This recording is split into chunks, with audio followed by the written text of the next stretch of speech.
Lick the stream, everybody. Please lick it.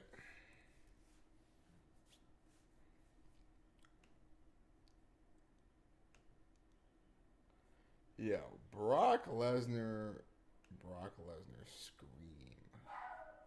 I'm on the wrong one. What the fuck?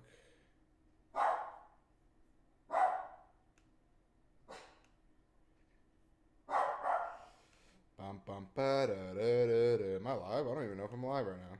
I'm not? Okay. Oh, it is. I am live.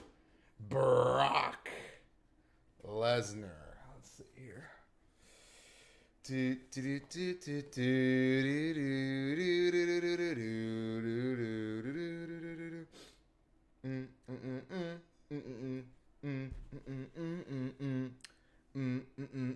I am live. Okay, let me get some headphones.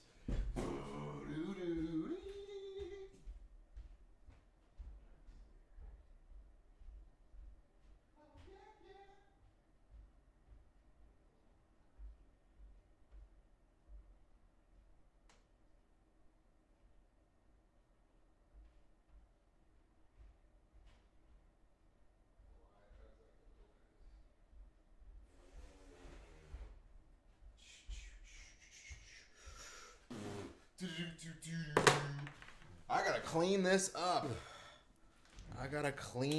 up. Here. Okay. You guys are here a little early. Let me close this goddamn door. I think we're waiting on iPod King Wiza. The Niners be on having the lead and shit. Let's see here. You gotta lick the stream. You gotta lick it up. Let me see here. What pictures do I need to put on the screen? What are we talking about today? Gotta talk about the Bork Scream. We don't have who's up here yet. I don't think Wise is here yet. Oh, he just got here. I think he just turned green.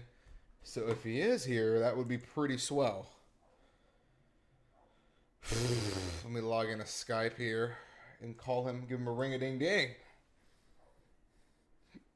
Bork. Let's see here. Tweet the CAC show pictures that we should put on the screen. I'm looking for Brock Lesnar face. I'm looking for the Daniel Wyatt. I'm looking for fuck Batista. I'm looking for all that shit right now, folks. I'm gonna call the man himself, Wise now in a second here. He says he's in here. He's in something. So I'm going to give him a call right now. Let's see if we can get Wise now in the stream here.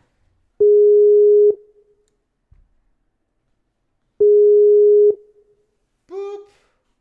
Calling Wise. Would I like to leave a message? I don't want to leave a message. He's there somewhere. He's there. He's in the area.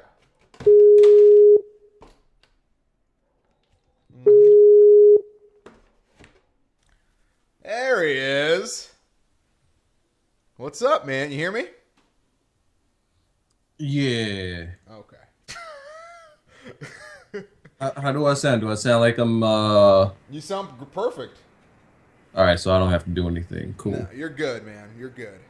Yeah, I was asleep. You fell asleep? Tired. Yeah. Is that what? Is that? And then came and got her. So. Is that the life with having kids? Yeah, don't do it. If you ever think about having, just go on ahead, find the nearest bridge. I mean, if you want your life to be over, you might as well take it yourself. So what you're saying is, I need to double wrap the thing down there.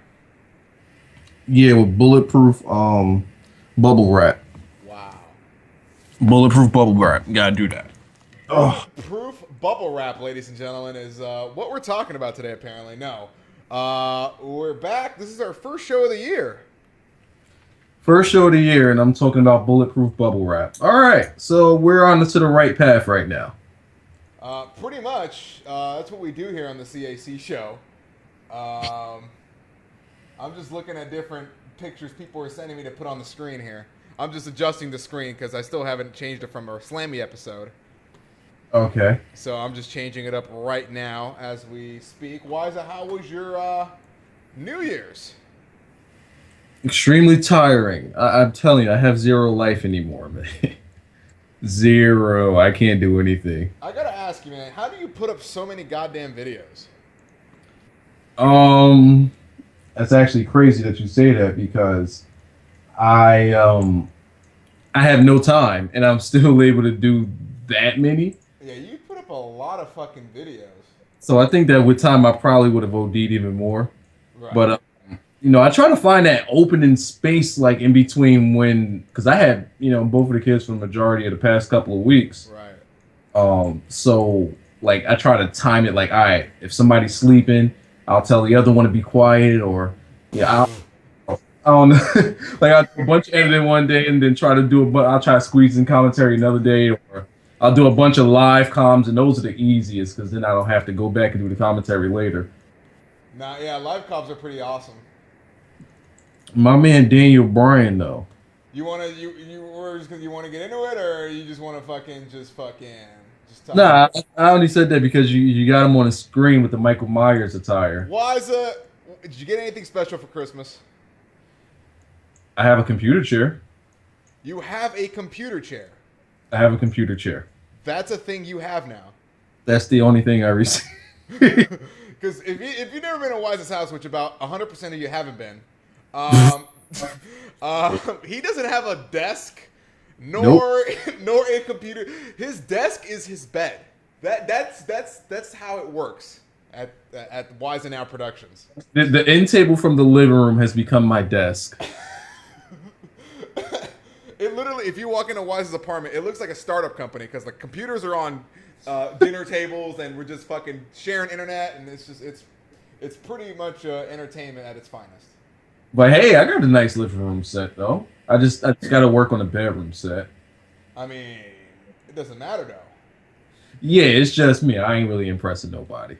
I finally came back to the States, and I can't believe what I missed. Yeah, you took a fine time to take a vacation. I'm gonna be small. Save your money. I'm gonna be taking that vacation sooner than later. I really fucking need it. Are you saying we need? Well, is it? Do you consider WrestleMania a vacation? No. Okay. Do you consider Miami a vacation? Yes. Okay. Well, there you go, guys. The CAC show will be live in Miami, probably for spring break or something. So I'm trying to leave my phone home. Like, I don't want to be interrupted by anything. I don't think people realize how good it is to just disconnect from the world for a little bit. It really is necessary. That's what you did. That's exactly. It was pretty crazy. It was pretty intense. I come back and I hear Batista's back, and I hear that fucking, Brock Lesnar is screaming like a pterodactyl. Yeah. When I told you to go listen to his scream, how hard did you laugh at that? I didn't expect that, and we're just gonna jump into this right now because there's no format whatsoever on the show.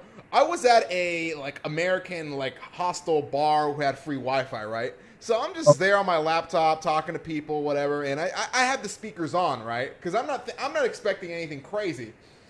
He's at a bar with a laptop.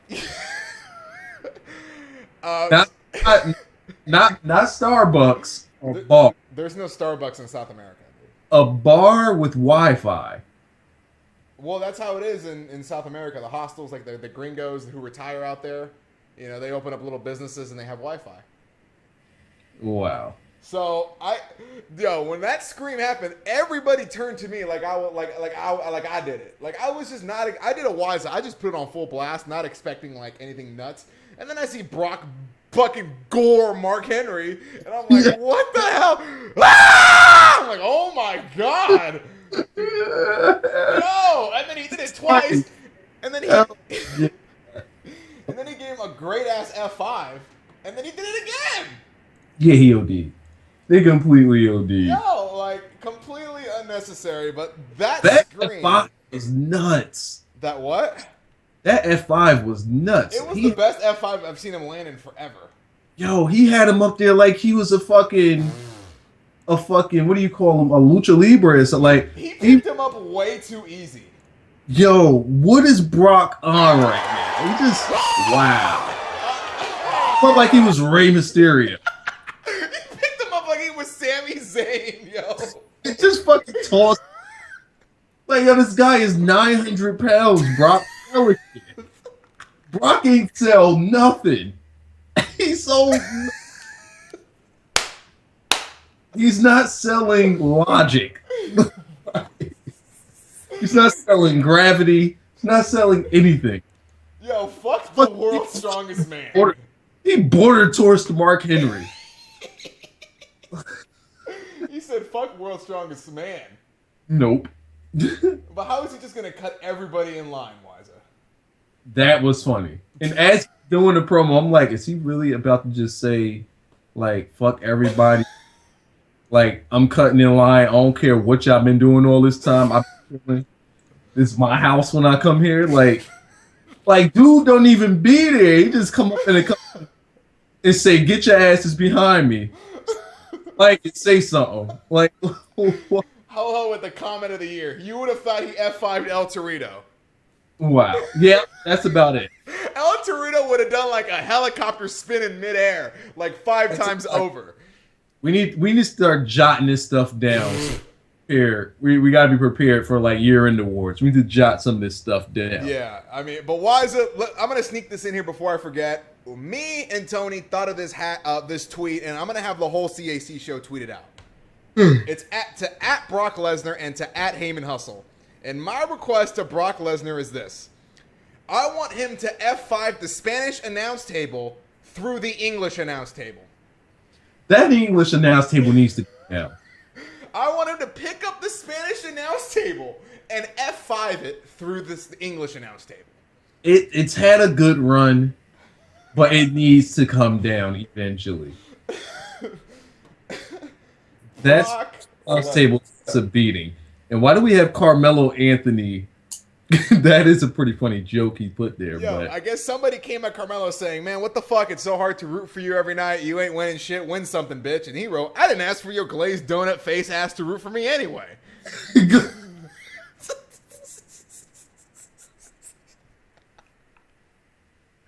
Yo, he was in full heel mode right there. He went full heel right there. Donut face ass.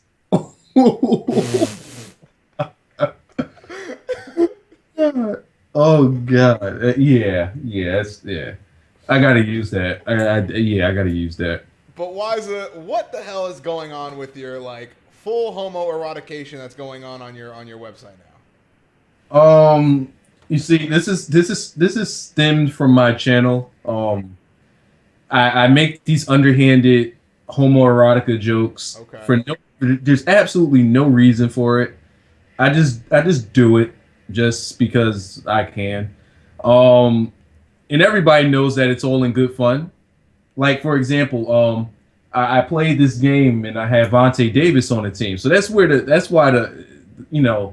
it followed from that. So I had Vontae Davis on the team, brand new Vontae Davis card. And in every game he had at least 2 interceptions for me. And then, one game he had 4.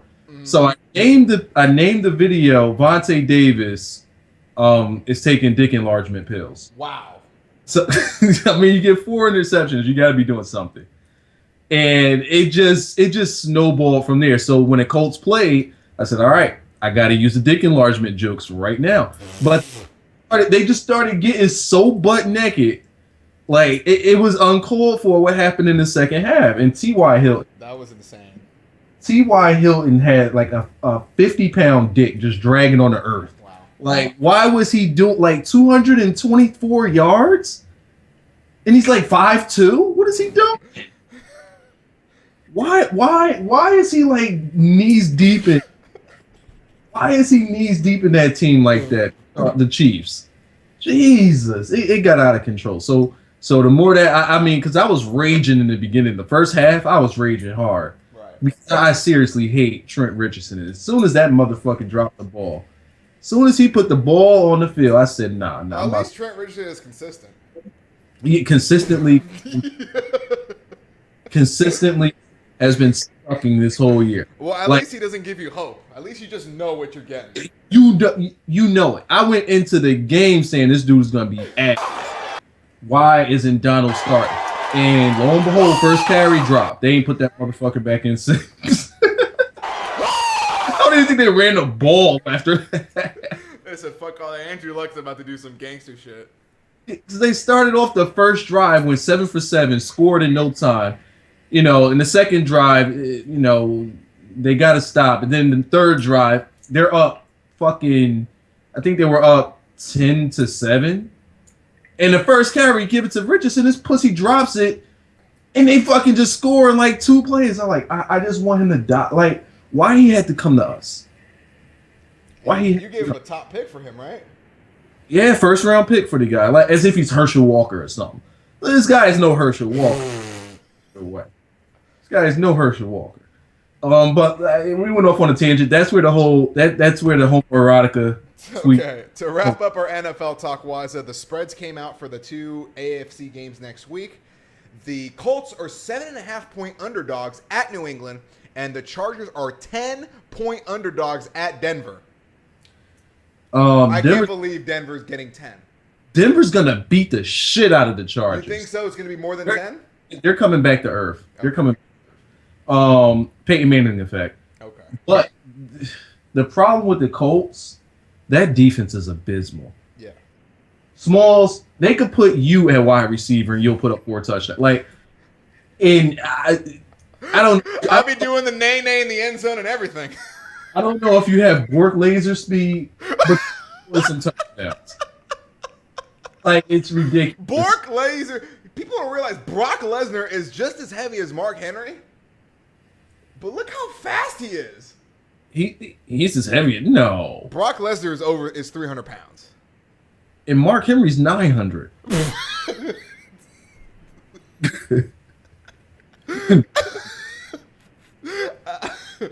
Why is it? Let's talk some wrestling, man. We're here to wrestling. I love to share my South America stories, but I don't remember anything that happened. So that's best. I'm pretty sure it was a great night. I heard I did a lot of Brock Lesnar screaming. So, but I don't know. I don't remember any of it. So, like, I'm wondering if they're gonna do the Brock Lesnar scream with that song. Remember the Trouble song? Yeah. If they do the Brock Lesnar scream with the Trouble song, the new Brock Lesnar scream, like, will that be a remix of a spoof? I don't know, but Brock. I don't think you realize this was. I got the Brock Lesnar scream on a soundboard, so I hit the button. I hit that Brock Lesnar scream popping in the chat. If it wasn't for all this YouTube content ID bullshit, I'll play that song right now so you can hear the Brock Lesnar scream with the Trouble song. YouTube. Anyway, the news we get right out of the gate, Batista returning. When I first saw them drop his promo, because I kept my nose out of the dirt sheets for weeks. He wasn't anywhere near the dirt sheets until like that recently. I didn't. Yeah, it got leaked. Well, but we've been saying for a long time that Batista was going to be returning eventually. Yeah. I didn't think that it was. I had actually lost hope in it and actually forgot about it. Right. And when I saw the promo, I'm like, getting back to the homoerotica, like my dick got so hard when I seen that shit. Like that beat drop, I was done. And then it came back on the following week, and Layla was here, and Layla liked she liked the theme, and she like, I like him. I'm like, yeah. So now I get the Batista bomb you. So you telling me Layla takes them Daniel Bryan bumps? Oh, Layla take a bump. Layla takes bumps. Oh yeah, no problem. But does she sell it though? Or does she just get back up and run to the room? She Eva Marie's it. She laughs. Eva Marie, Jesus Christ. Yeah, she doesn't even sell pain. She just gets right back up like it didn't happen. Jesus.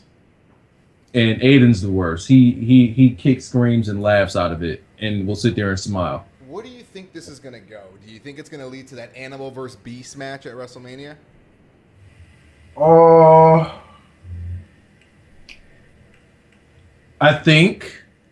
Here's what I think was going on with Batista. I think right now Bork might be the curveball, because there's one thing that's been sticking with me for the longest, and it happened on SmackDown. I had told you to watch it. I don't know if you watched it, but it was just before the match with Cena and Orton. And Orton's like, do you have faith in me? And Triple H is like, I know exactly who I have my faith in. And I was always wondering, like, who the fuck is he talking about? You're right. You've been saying that for a while now, and nobody's even mentioned that on podcasts or anything. But you keep bringing that up because you notice a lot of little things. For people who don't realize, Weiser was the first guy to call that Paul Heyman CM Punk split because he noticed some shit in the Payback match, and then we noticed some shit in the SummerSlam match. So, do you really think Batista is going to be the Triple H guy? Called the Triple H heel turn though. You called that Triple H heel turn. I saw it right away, dude. When he rocked them Shield pants out, you called it heel. Knew it right away. Said his pants, something's happening. Yo, the music, the pants, and no WWE logo on the referee shirt. I was like, he's doing something gangster with the Shield, and that's why I kept looking back behind us because I was like, these motherfuckers are about to come down on us. But so I picked up on that and I'm just like, who the fuck is he talking about? And at first I was thinking, could it be Cena? Then I was like, nah, it's neither of these two guys. I said, could it be Brock? Now, mind you, I still wasn't thinking about Batista. So I'm like, could it be Brock? Like, who the fuck could it be? Yeah. And then when I saw the Batista music or the Batista promo, I was like, there it is. Do you think Batista's a face or a heel? The part that bugs me is I think that might turn, like, that might have Batista come as babyface. But the part that confuses me the most is actually, you know what? It makes perfect sense now. This is why Stephanie and Triple H has been facing up so much lately. Like, they've legit have been doing all face stuff since since that pay-per-view. Yep. So, I'm thinking maybe they're just trying to set it all up for Batista. Batista do it, get the nice babyface reaction since Cena can't take down Orton. He comes in. Triple H gives him the thumbs down to Randy Orton. And eat that Batista bomb, and there goes your babyface.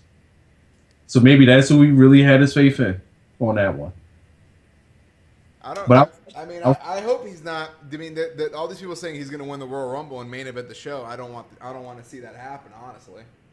Well, with Daniel Bryan, and we're going to get to that, but with Daniel Bryan doing what happened there, who do you think is going to win the Royal Rumble now? Do you think it's different, or are you still on the same boat? I'm actually going to save that for the very end of the show for my convalescent Smalls 12 wild fucking shit that's going to happen this year. Oh, okay. Daniel Bryan has a different plan. He's not going to win the Royal Rumble, but he's got something up his sleeve. Looking at that picture right there with the overalls. He needs a mask. He can use the Michael Myers mask. He needs it. With the beard. With the beard needs to be seen. The hair on top of his head needs to be more fuzzy. Like we need more dirt. He could go for some dirt on his overalls too. It's too clean right now. Too clean. Like him and Bray Wyatt goes to the same cleaner. It looks like he's not going to Luke Harper's cleaners. Luke Harper wasn't at any live events this weekend. I wonder if he's hurt. Didn't he have a match with John Cena? Not at the house shows. No, I mean like on a SmackDown or something. He had a match with Cena somewhere.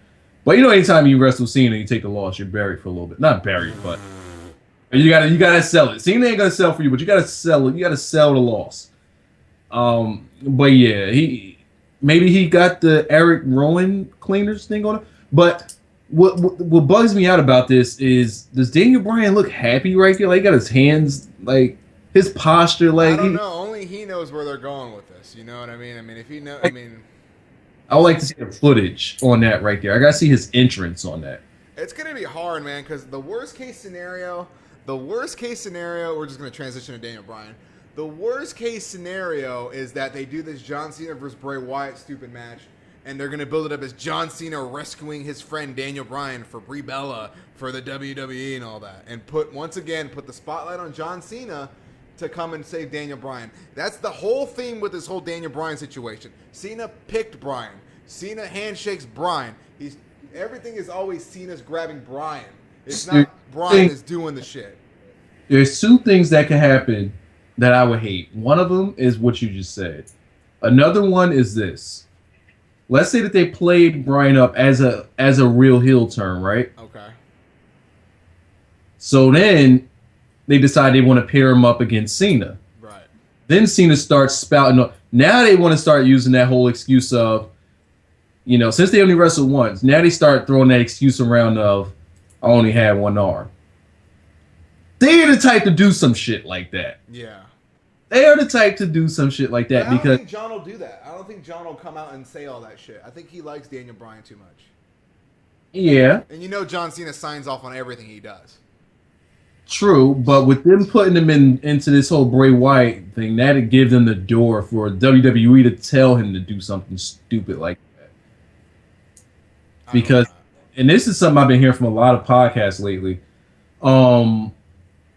WWE, it seems as though they don't like their wrestlers. Like, if they have a match, they don't like to verbally put the guy over.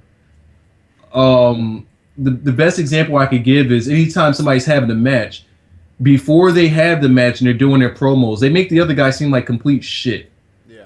I was like, why should we care about this match when you're already saying that this guy is complete shit before you wrestle him? And that brings us to the William Regal and Cesaro match, which I still didn't watch, but I listened to the reviews, and Regal pulled him over like a boss, even before the match, after the match, everything. Just storytelling. You gotta put the guy over so that if you win or lose, either the better guy won. If you won and you beat somebody, it just makes the win that much more better. Right. But if you beat somebody that you done put down and said that they were complete crap, why the fuck do we care that you just won? Right. And that's just something that podcasts have been talking about lately, and it's just, I'm like, damn, I didn't even notice that. Maybe that's why I don't give a shit about any of these matches, because they all fucking suck. They make me believe that everybody sucks. Oh, I mean, Antonio Cesaro and William Regal was a hell of a match, storytelling-wise. I mean, they actually used, like, the most logic I've ever seen in WWE in a while. Like, Cesaro, like, William Regal disabled Cesaro's arms, and then Cesaro can do anything with his arms the whole rest of the match. You know what I mean? Like, William Regal couldn't hit his knee trembler because Cesaro took out the knee. Like, it's like, oh my God, they're actually using logic. Nobody just Supermans out and hits their move. And they went 20 minutes? I'd say about 15. Oh, okay. I was looking at the length of the video. He went about 15. Tensai is a great on commentary, by the way. I mean, Tensai can talk. Well, Tensai's like Clash of Styles, calling moves, like, it's really nice. Brodus was impressive with his Miz TV episode. Yeah, that was nice. That was good to see. Finally got him out of that stupid ass fucking gimmick. And now they got him like a pimp. Like, I mean, the suit though. He's like a pimp suit. That was a pretty sweet suit though, and then Tensai out of nowhere. So what'd you do? Yeah, Tensai comes out with fucking like training gear on. So are you saying that you would wear the pinstripes with the feather in the cap? I'd wear that. With the feather? Yes. Needs the feather. All right, Smalls needs the feather. Needs the feather. Oh boy, but yeah, Brodus was pretty darn good on the mic, so I think that he'll transition pretty well if they give the assholes some wins. I'm sure there's going to be a Tensai versus Brodus Clay match at the Royal Rumble. Hopefully Brodus wins. Coming right out and losing to Zack Ryder isn't exactly going to help the push. Don't tell that to the creative, because they have no idea what the fuck's going on. Yeah, let's just have him fucking dominate a guy and then lose. The second year in a row, why? So there's more questions than answers for WrestleMania. Yeah, and last year's Mania was put together like literally weeks before. Fucking clusterfuck. They cannot afford to do that again. I don't know if you read that that ex WWE creative writer who was talking about this, and it just looks like they just rushed everything. What'd he say? He says, "Why the hell would they do a title unification on a December B show?" Yeah. Yeah. When did he when was he let go, or when did he leave the company? Let me find this. Let me find it. While I'm doing this for this, let's just talk real quick. I know I want to talk about PWG, but did you see I know you saw Roddy Strong almost decapitate himself in that match. When the very first reaction when I saw it is because Solomonster had put it up on Twitter. Right. He says scary botch between AJ Styles and Roderick Strong. So I'm like, at first thought, I'm like, damn, AJ done got to ROH and fucked up already. What the hell he do? Right. So I go and I look in my I had like a mark out reaction where I just said, "What the fuck are you doing, Roddy? God damn!" Roddy tucked in, man. He should have flattened out. Like if anybody was to say that was on AJ, I would have to have their head examined. Like my instant reaction, I wanted to punch Roddy in the fucking face. Like, are you fucking stupid? What are you doing? You could fucking kill yourself like that, man. Jesus. That was ugly. That was bad. He said he lost feeling in his arm. Like, did he say how he messed up?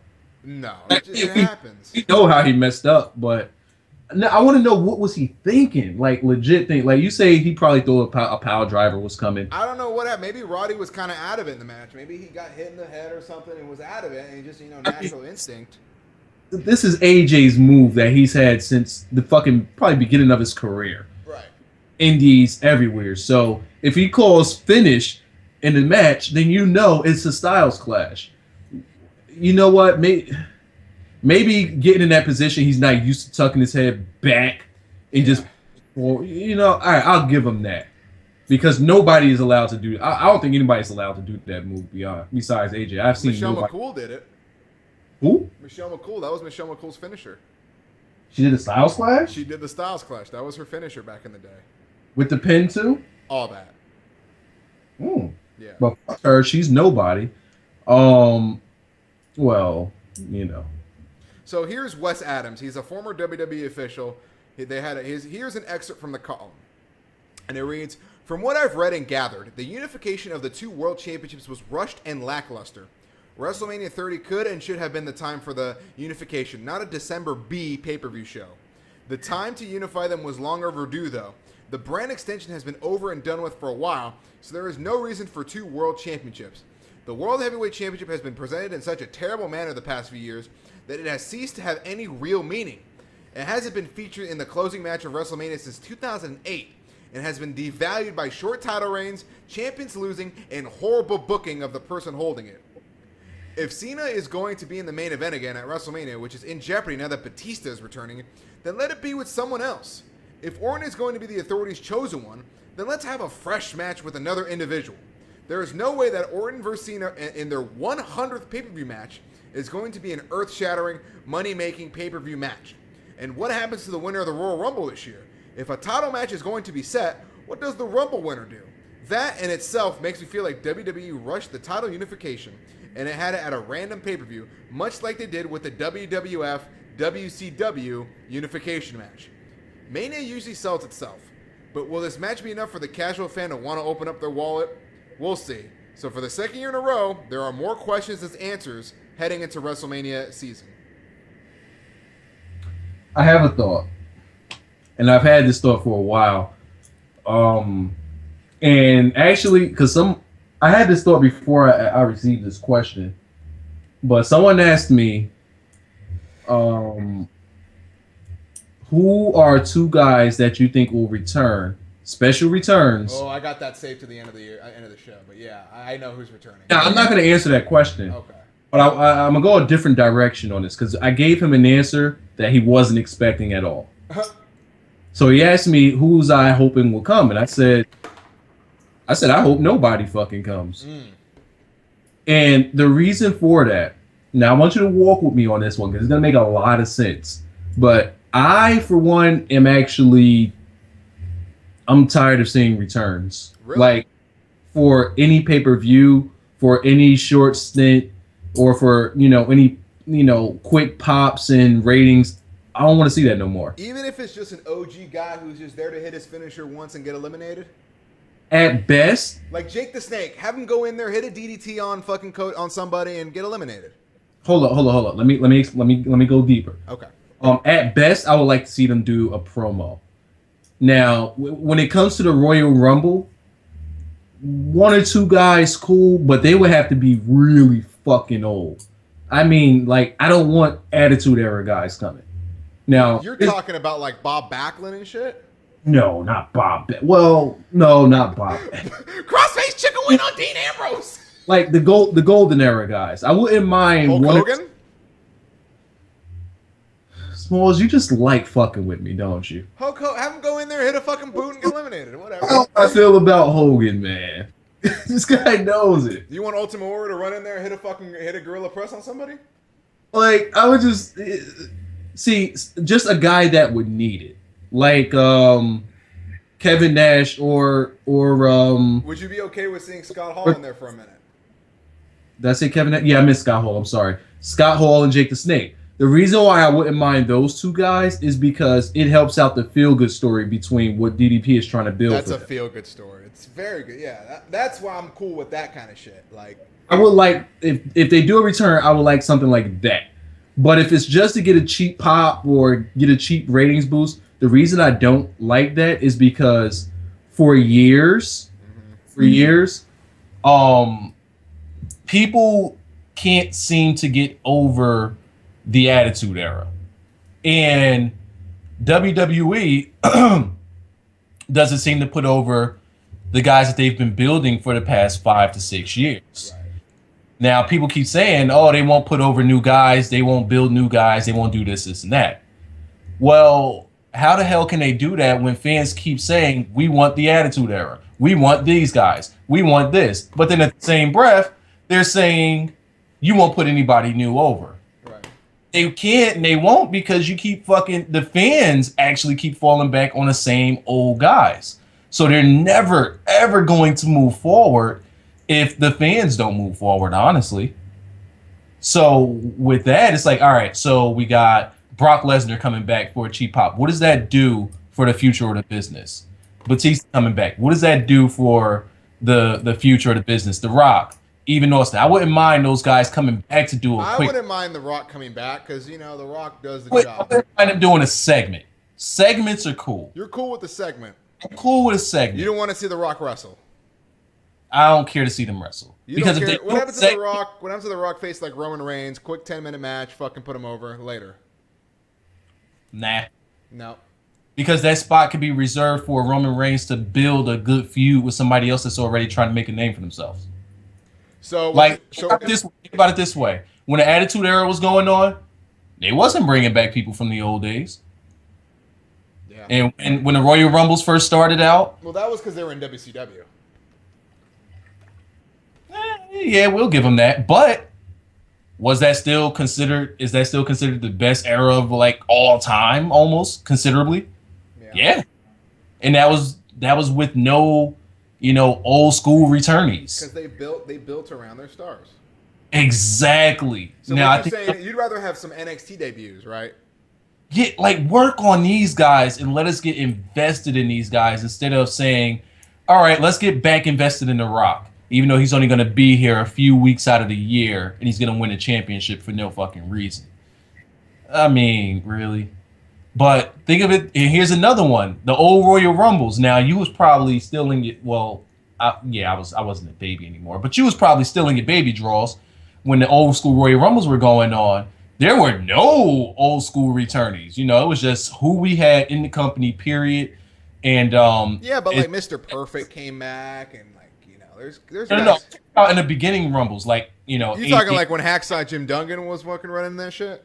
Yeah, it went him and fucking Big John stuff. I watched the past. I watched the first over the past couple of nights. I watched the first few Royal Rumbles just to see how far it's gotten from the beginning until now. And I'm like, man, at best, the old school guys they had in there was like Harley Race, Dino Bravo, those guys, but they were actually in the company. They weren't like just popping up. Right. They were there.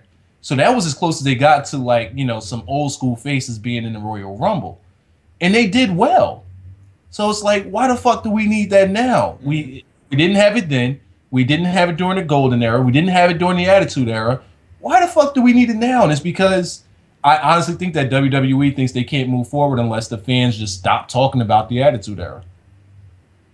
Or the Ruthless Aggression Era. Because that's what they seem to be reaching back to, those guys. And I don't mind it, but they don't need to be working matches, because what they're doing is they're coming in and they're working only against the top stars. But what does that do because those top stars are going to be gone pretty soon. I see what you're saying in a way. It's like Brock Lesnar is coming back not to work with a Big E Langston or something. You know what I mean? Brock Lesnar's coming back to face Batista or Triple H or, one of those guys. What does that do for the company in the long run? Absolutely nothing. It's just for buys. So that was why I told him I hope nobody comes back. That's my answer to that. Right. I know one guy that's coming back for sure, but they have a match already made for him. Okay. But do I know about that one? I haven't told anybody about this. This is from my inside. This is from my inside circle. Like I can't even tell you the opponent. You can't tell me, like, you can't drop that? I can't tell the world that opponent, but they can probably guess who it is. I mean, well, no. Tell me the guy in the Skype. Let me get a look so I can get a reaction going. All right. I was gonna save it, but here you go. I wonder who the opponent could be. I already know who it is.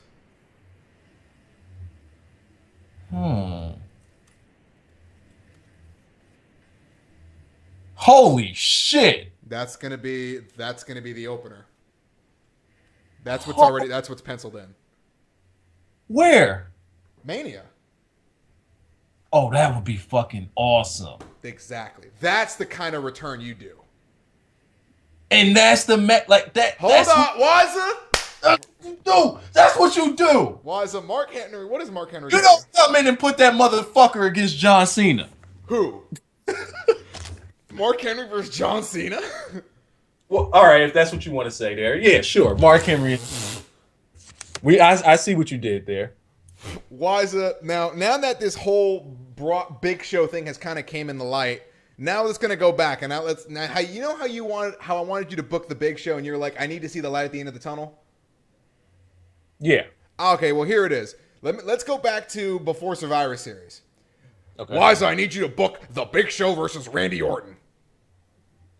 And you're like, why? Because I need Big Show to look strong so Brock Lesnar can murder him at the Rumble. Mm-hmm. And would you still be opposed to the Big Show being anywhere near the title scene? Nope. Don't want him there. You don't want him there at all? No. So who could Brock Lesnar destroy at the Rumble? Mark Henry? You know what I would do? I would have rather had Mark Henry versus Randy Orton. They had a good match back in the day. I would actually put Brock in the Rumble. I mean, like, put him in the match and put him in the Royal Rumble match. Yeah. Maybe put him in the regular match. But the reason why I want Brock in the Rumble is so that we could get old school Brock where he just beat the fuck out of little people. Triple power bombing Spike Dudley. Yes! Because, like, that's when everybody marked out for Brock, is when he beat the fucking piss out of little people for no reason whatsoever. Right. So we just gonna put a mask. We're gonna put the Jason Bourne. Like, I saw that out the corner of my eye. Yeah. Oh boy. But yeah, like, think about, like, could you imagine him and fucking Kofi King? Like, you can't have a match with him and Kofi or him and Ziggler. So just have him come into the Royal Rumble and beat the living shit out of all of the mid-carders. He's just gonna throw people. Like, he's gonna beat Kane's record of 11 people being tossed out. I think that's gonna be for Roman Reigns, but yeah. Roman Reigns is gonna come in and just decapitate everybody. Now, my question would be, how the fuck do you get him out of that ring? Because he's a fucking raging animal. Roman Reigns, you have Ambrose and Rollins. No, he'd probably eliminate Ambrose and Rollins. Here's what I would do. I would have CM Punk and Brock in a showdown in the Rumble. That would be good. He finally get everybody out of the ring. Like, Brock's just going nuts. He gets everybody out of the ring, and then there's just that stare down with him and Bryan. And then you bring out Roman Reigns. Because then it's like, oh, shit. CM Punk already got heat with Roman Reigns. And he got Brock in the ring. And then it's just like, shit's about to get real. Right. Shit's about to get real. And, maybe eventually you get Brock out that way. Roman Reigns eliminates him. I just don't think Brock's going to get in the Rumble. Nah, but, I wish he did. He's an animal. Yeah. Hey, you wanted me to convince Vince. So here we are. You can't. It's so hard to eliminate that guy. That's why, like, top legends don't go in the Rumble, because they're a pain in the ass to eliminate. Roman Reigns eliminates Brock Lesnar. Eliminates Brock, but it's gonna be a God damn it, Wazza! We need Brock Lesnar to look strong. God damn it! It's a fluke elimination. It's a fluke elimination. Like, um, some fucking way. It's a fluke elimination, but it the top keeps. rope breaks. But then what happens with that is, you can't do that because then it'll cause like, Brock wanting to come after Roman Reigns, and you can't have that. Yo, he might hurt. He might hurt Roman Reigns. Yeah, shit might definitely get real there. But I mean, hey, we got another year and a half of Brock, so I say have a payoff with those two later. Brock like to take vacations and shit. Remember when Bork flipped the shit out of Rikishi? Shit. Or have Brodus fucking eliminate. I think I gotta see Brock F5 Brodus. No, man, they're about to give him a heel push, man. They can't. Like Brock just comes in, screams, says "fuck your heel push," and then just throws him out. Eliminating faces. Brock eliminates everybody. or Triple H, like, all right, so nobody can eliminate Brock, and then Triple H's music hits. So he comes out of his ring attire. Brock, you got to do what's right for business. And then Brock's like, and he just leaves. There's your elimination of Brock. He just walks out. He just leaves. He just leaves. He goes to the middle rope and leaves and never comes back. Brock versus El Torito WrestleMania. Make it happen. Book it. Kevin Steen said his WrestleMania dream match is Sami Zayn versus Brock Lesnar. Oh shit. But why is it? I didn't. Okay, so I don't even know where we are in the show, but how do you see the? Let's just go back to Daniel Bryan so I can finish this real quick. Daniel Bryan? Where do you see that whole thing going? Where do you think it's gonna go? Do you think he's gonna break off? Do you think he's just gonna kill him within? Like, so do you do that before we talk about how we, what we thought about the whole thing happening? Okay. How do you feel about this? Because you said you liked it because you needed a swerve. Yes. But before that, because I went into a whole like long shit on that Raw review I did. But what was your reaction to seeing that happen? Like, do you think it was well done? Like, what do you think about it? He kind of broke the fourth wall in his interview or in his like when Bryan grabbed the mic and they edited that out in the YouTube version. But they edited it like, they don't care in the back. They cheer for me every night. They don't. The authority doesn't care. It's out? They edited that. They edited it out. That's not on YouTube or Hulu. That's edited out. Oh wow. Yeah, they did not want that. It was like I loved it. To me, it told the perfect story. Right. It makes like. But it's not a heel turn because he's not saying "fuck off" to the fans. Exactly. And that was the very first thing I said. I said, this is done extremely well because it leaves you with the question, are the Wyatts faces in this? Like, what is and once again, me noticing the small things, I've been stuck on Bray Wyatt saying that he's fighting against the machine. Right. I've been stuck on that for the longest. And I've also been stuck on the devil made me do it. I've been stuck on these certain, phrases that he's used for the longest, and I'm like, okay, so with Daniel Bryan turning, what? There's still that void in space where Bray Wyatt, where they took Daniel Bryan, when they had the match with him and CM Punk, and they took Daniel Bryan away, and then they just the very next week they act like nothing happened. Right. Like, I don't know how they fuck up right there, but, at least they could play to something. Maybe they'll do that on Raw. But we need to know that they had a conversation before Daniel Bryan decided to, side with them. They need to at least say that they had a conversation. What if this leads to Daniel Bryan going Ring of Honor Danielson and just have his murderous, ridiculous moveset like he had? If he becomes Danielson... Yeah, he just starts kicking heads and doing 100 submissions and fucking. He's gonna be more over than he ever was. You can't bury Daniel Bryan. You had your poster boy Sheamus kill him in 18 seconds. Nope. And that's the last time we saw. No.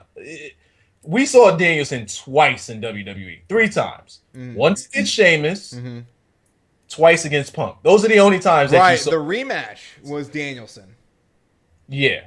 You talk rematch with Sheamus at Extreme Rules, that 2 out of 3. That was Danielson. Oh my God. I have till 5.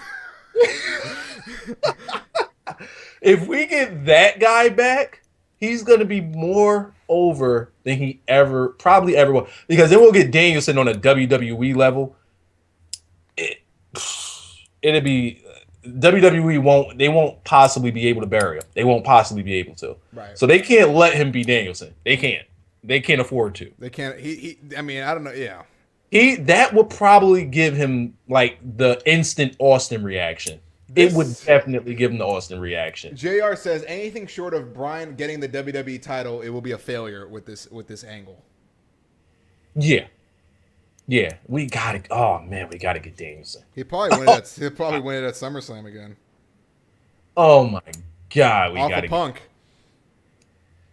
All right, let before we get to that, let's stick with this Daniel Bryan thing. Yes. So what I was thinking was, like, are they using Daniel Bryan to get the Wyatts over as, as not faces, but baby faces, in a sense of the crowd is just behind them 100%, but they're heels, so they're like tweeners. Yeah. You know how the tweeners used to be baby faces back in the day. Right. Plus, this also goes along with Vince saying how, now I'm not really going to put any stock in this, but he's saying how he doesn't really want there to be any heels or faces anymore. Mm-hmm. But notice how he says that, and then he has this turn right here. Right. But the turn, you don't know if they're heels or faces. You're kind of stuck in the middle on this one. So maybe this could be to see if, he's going to actually run with that. Mm-hmm. Now, does this help the Wyatts get over? Absolutely. Absolutely. But does this damage the credibility of Daniel Bryan? I don't think so. No. And it all hinges on that promo that he cut when when he did it. Because he was like, "You're right." And I'm like, "The fuck is he talking about? You're right." And then he brought it back. He brought it all together. Yeah, and then you got Bray Wyatt selling the angle. Say it again. Say it again. Like Bray Wyatt was not expecting it. That's how much he sold it. Yes. You really felt like, hold up, is Daniel Bryan going off like Luke Harper's face was ridiculous. They all sold it. It looked like they didn't know that he was going to do it. Yeah. They all sold it perfectly. I mean, fucking Roman Harper, what's his name? Eric Rowan. Yeah, they could have just put the mask back on him. Yeah. Had him chill. Because I didn't even notice him during this segment. But the other two, they just sold it like, I'm like, yo, this shit is real. Say it again. Say it all over the ring. And I'm like, if he would have did the crab walk, like while he was saying it. Yo, but the way he handed Daniel Bryan the mic, though. Yes. Like, he put it in his hand and just, like, ran away from him. Like.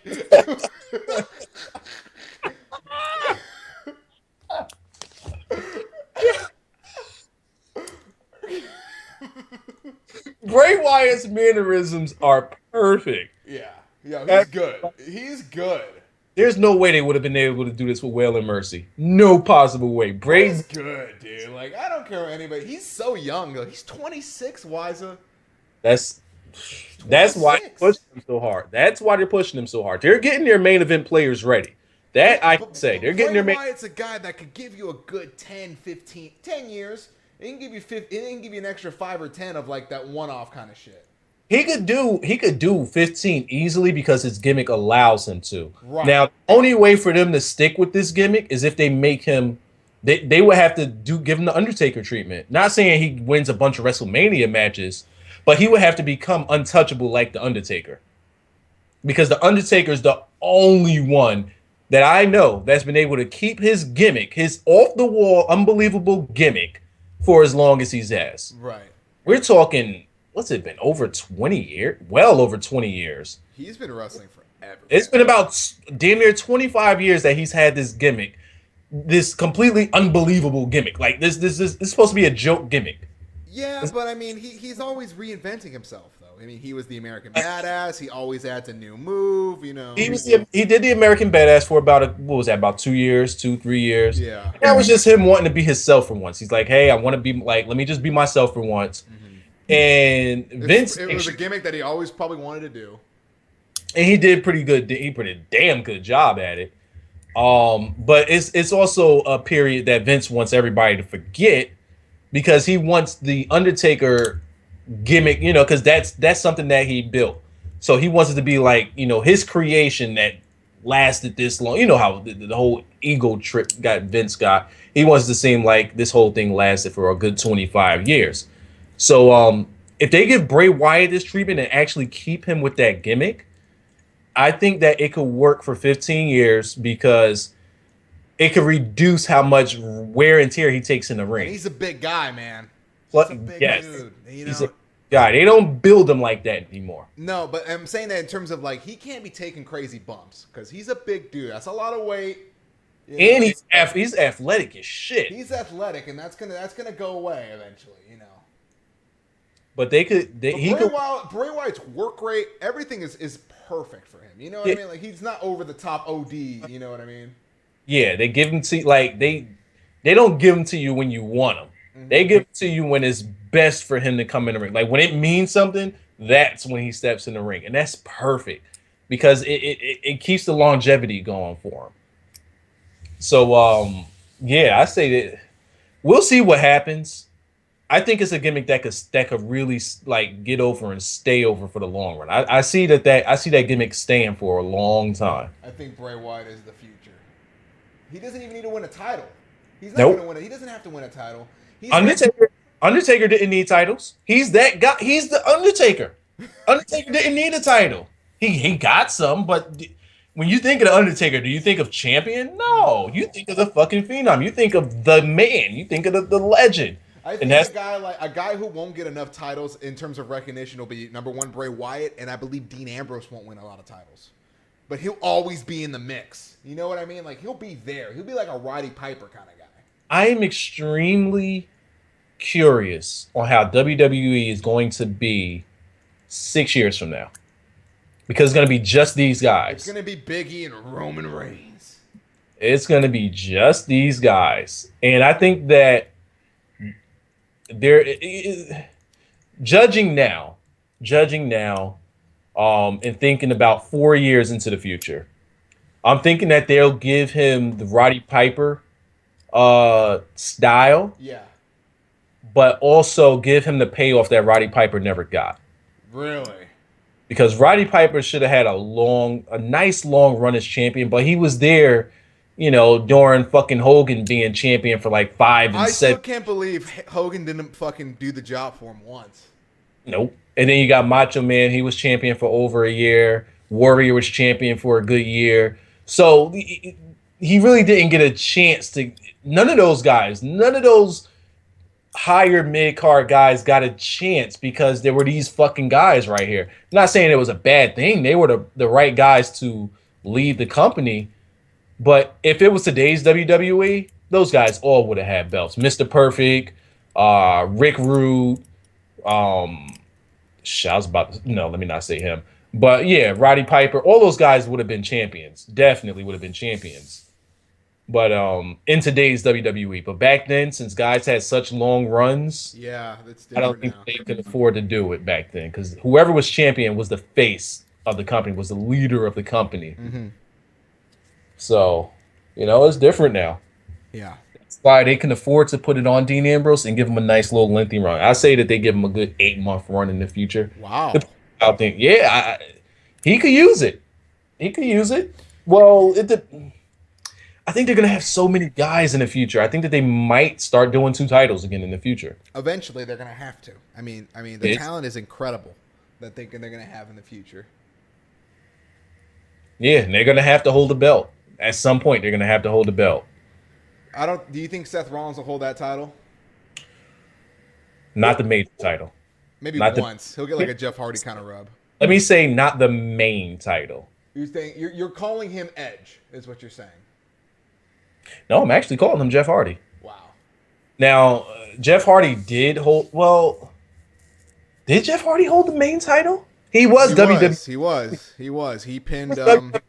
He was WWE champion, but the world title was the major title back then. True. So, and he held twice, 3 times? Yeah, I think twice at the most. I don't know. I think that they're gonna give him that treatment where he's like, he gets it, but he's not gonna be the guy. Okay. The guy. So All right, but that's what you have. We're wrapping up the Daniel Bryan segment. That's where you see that going. Eventually Daniel Bryan's gonna break off from those guys, and So you think it's going to be longer than just, oh, Daniel Bryan's going to flip the switch at the Royal Rumble and eliminate the Wyatts? I hope not, because I want to see it actually play out, especially if we get Danielson. That's what I want. I want Bray Wyatt screaming more, more. Like I want to see Bryan get disqualified. Like I want to see crazy shit. I actually want to see Bray Wyatt play up Daniel Bryan as the leader. So that, like, leader in the sense of Daniel Bryan does all the ring work. Daniel Bryan is like right there with Bray Wyatt, but Bray Wyatt doesn't have to get in the ring. Got it. So it'd be like almost having a 2-1 or a 1-2 or something like that. They're the same guy, but it's just that Daniel Bryan does the ring work, even though he's like up there. He could talk, he could make decisions, he could do all that shit. I don't know. I just need to see Daniel Bryan be like he doesn't need to be Luke Harper level where Bray Wyatt is like, telling him what to do, but more so enthusiastic about what he's doing. That I will. Wow, Green Bay's about to score and go up. But yeah, I would like to see him just praise Daniel How Bryan. the hell did Aaron Rodgers get out of there? See? So Daniel Bryan, he has to be. This all leads to a title at some point. You would think. He was watching them Johnny Manziel's. So this all leads to a Daniel Bryan significant title run, right? You would think. I pray that it's in the long haul. I want to see this go for a while. Right. I want to see this go for a while. I want to see this go. See, this is something that needs to happen a while ago. This is something that needs to happen when they first started having matches. Not now, because it's too close to WrestleMania. Right. And WrestleMania is always the payoff, or supposed to be the payoff. But this is the payoff to what? The only way that this could pay off is if you have Daniel Bryan go against the Wyatts. Correct. But we've already seen that. Yeah, we've seen that. Plus, like it's too close to the Rumble that they're doing. It's just too close. Plus, when the fuck are we gonna get the Shield and the Wyatts? It's looking like we're not gonna get it. That's never gonna happen. It's looking like it's not gonna happen. And that's bad that they're gonna miss the boat on that. They're probably gonna do a 3-way for the U.S. title. Reigns takes it. Yeah, but I mean, like, even if it's not at Mania, I would have liked to have seen it at the Elimination Chamber. Something, man. Give me that you got 6 guys. 6 guys. Do it on the Elimination Chamber. It's perfect. But we're probably never, ever, ever, ever, ever, ever gonna see it. That sucks. Because the crowd wants something and they hot for something, they tease it and never go back to it. They're all over the place, man. They don't even know. Well, all right. So, yeah, I don't know what's gonna happen with it. In my Raw review, I was just at a loss. I had no idea of anything, and it's almost a week later, and I still don't know. Well, I have more answers on Monday, but right now, I just like that I don't know. Right. I love that I don't know. Right. All right, what was you gonna jump into now? Let me just make a quick statement regarding PWG. Let's have a little break there. If people who don't know, I went to PWG right before I took off. So you seen the Cassius Ohno? No, Cassius Ohno was yesterday, right? Cassius Ohno and AJ Styles? No, that was Chris Hero versus Kevin Steen. That When had did Ring of Honor. I say, oh my God, I just said Cassius Ohno, and he's in the indie. Oh my God. What I saw was Chris Hero versus Adam Cole for the PWG World Title, which, in my opinion, is probably one of my favorite matches I've seen. It was. Let me just say this real quick. Adam Cole is a pretty person. I'm just gonna say he's very pretty. He's a pretty attractive guy, right? He's a good-looking man. He's a good-looking guy. Okay, so we're gonna keep it. You go to the bar with him and Roman Reigns, you're getting no pussy.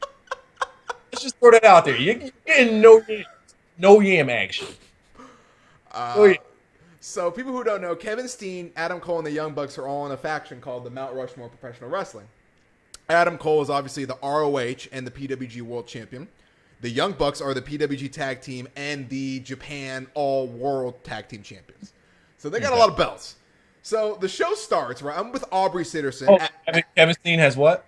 And Kevin Steen's just there because he's like the bulletproof guy. 'Cause he was a champ all over the plural, so he's like, I consider myself a champion, right? All right, he's God. All right. He's God. So what happened is, so I'm with Aubrey. So Excalibur, who is the main guy who always wears the mask, right? He's doing the announcing. So he's trying to get through his whole segment, right? And right near the end, where he's about to finish up, "We are the champions" by Queen drops. And out come Adam Cole, Kevin Steen, and the Young Bucks. And they just hop into the ring and just start DX chopping everything. They just go insane. They start laying on the ground. They start humping the PWG belt. They just start going crazy. It was insane. And people who haven't, and then the show was off the chain. Tommaso Ciampa broke Drake Younger right in front of us. He broke him. He literally threw him into hard ass chairs. So you see Tommaso Ciampa up close and personal.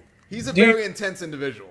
Do you see why I'm such a fan of this guy? He's very intense. I love Tommaso Ciampa. Like, oh man, I love this guy.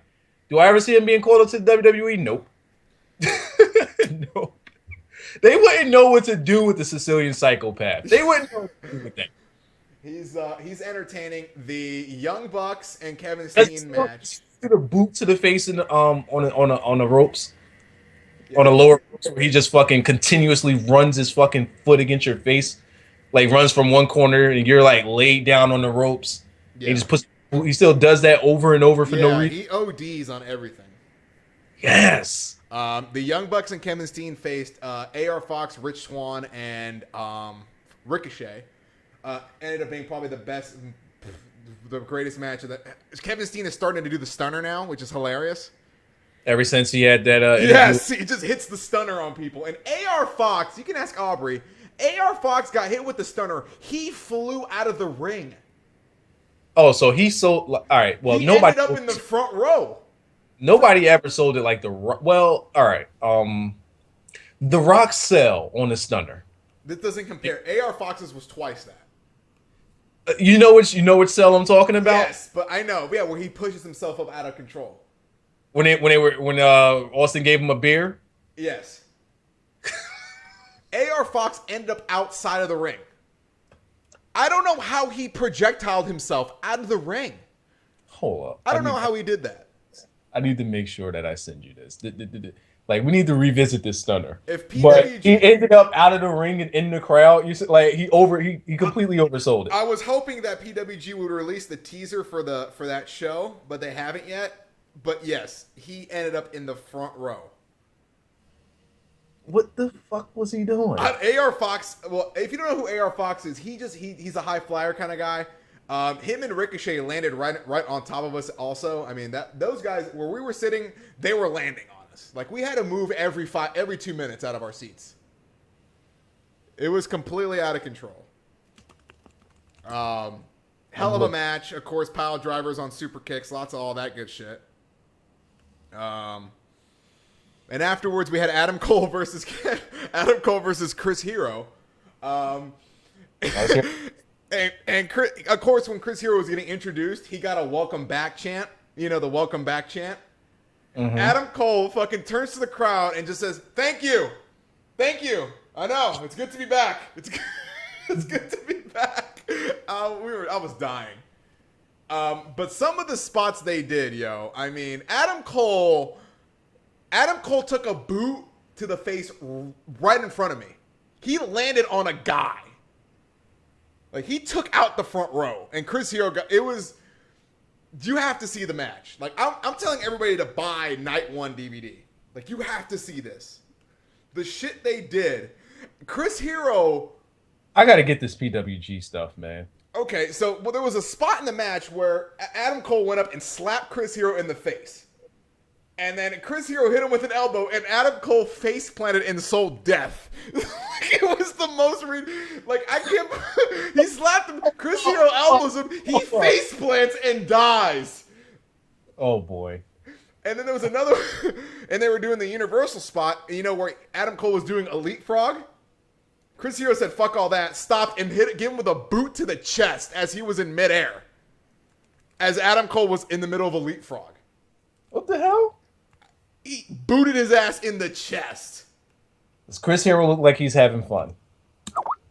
Yeah, but Chris Hero OD'd. Chris Hero OD'd on a lot of Does he look like he's having fun though? Yes. He look OD'd. at the He look at this. Look at the link. Look at the rock. I will, but he owed. This isn't the stunner I was talking about. But look at the sell job on this one, and try not to laugh. I want to heel Rock again. Just look at this mess. What is the Rock thinking here? I need to know what the Rock. I can't put this on the screen. No. But if you guys want to see it, go on ahead and type in Stone Cold and the Rock behind the scenes. Wait a minute! Why did he freeze?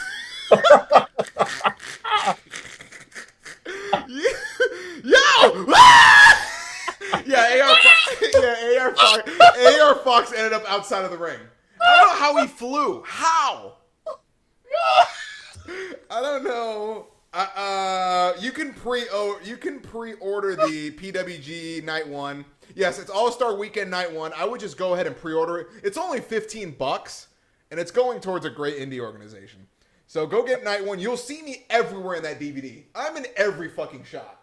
So Do they have the volume that they sell? Do they have volumes?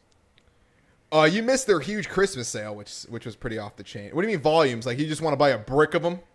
Yeah. It's a fucking set of them shits. No, I would just honestly buy Night 1 because that was off the chain. It was pretty intense. But that's my PWG recap. Adam Cole hit Chris Hero with an intense pile driver also. It was great. Adam Cole was laid out right in front of me. It was pretty intense. And if you haven't gone to a PWG show, I highly recommend it. Which, if you go into WrestleMania, PWG's doing a show the night before during Hall of Fame. Don't go to the Hall of Fame. Go to the PWG Super Show. You'll probably see Chris Hero you'll probably see AJ Styles versus Adam Cole or something. You might break Adam Cole's neck, but whatever. Shit. But that's so how did the match end? I'm sorry. How did it end? Adam Cole won due to interference by the Kevin Steen and the Young Bucks. Oh, so Chris Hero was getting in that ass. Chris Hero. Okay, so there was Chris Hero kicked the shit out of the referee and knocked him out. So then Chris Hero hit Adam Cole with his finisher and hit him with like a bullet, like a steel like elbow pad and everything. Knocked him out. He got like a 10 count, right? But there was no ref. Then we got steel elbow pads? Yeah, Chris Hero pulled out this elbow pad that was metal out of his pants and put it on his elbow. And he was going to hit. Since he's going back with the... All right. Right, so he missed. Adam Cole knocked him down. He ripped it off. Adam Cole put that shit on his boot and hit Chris Hero in the chin with a super kick with the metal thing on his foot. But the ref was still down. So it was like a double. It was like a 2 out of 3 in a way. But it was a great match. That wasn't gonna work. All right, well, damn. It was a crazy match. So I don't know how PWG's booking is. Do you think they're gonna revisit that match, or are they just gonna let it chill for a bit? You know what, dude? I think Adam Cole's gonna hold that belt for a long. He's held it for over a year. It's been a year already? Yeah, he won it from Steen last December. It's been a year? PWG. He won the ROH a couple months ago. In 2012, he won that? Yeah, he won it December 2012. Damn, time goes by. Adam Cole is winning everything. Adam Cole, let me say something about Adam Cole real quick. So they're trying to decorate him like they decorated Steen. This guy gets heat. You know how everybody is loved in PWG and ROH, etc., right? You can't really be a heel in those indie feds. Adam Cole gets heat, man. He gets heat. I don't know how he does it, but people say, "Fuck you, Adam Cole." Like, is it legit heat, or yeah, like people legit don't like Adam Cole right now? People like have legit heat with Adam Cole. Like, I don't know how he does it. Like, I don't know if it's his whole suck my dick fucking gimmick. I don't know if it's whole like he doesn't take anything seriously, and he wins. and he I don't get it. Like, fuck you, Adam Cole. You know what? You know what? It might be the Ric Flair effect. Wow, San Francisco just took the lead back. It might be the Ric Flair effect. Think about it. People love Ric Flair. People always loved Ric Flair. But you had to hate him because he knew he was good. He will flaunt it in your face. Would you stop calling me? Put that shit on mute. He will flaunt it in your face. Mm-hmm. And then on top of that, if you can actually get to a point where you could beat him, he'll find a way to get out of that shit. Yeah. Whether it's the Four Horsemen interfering or... He finds a way. And you know what? That's what it is. Low blow. He'll hit you with the low blow. His low blow. Dirtiest player in the game.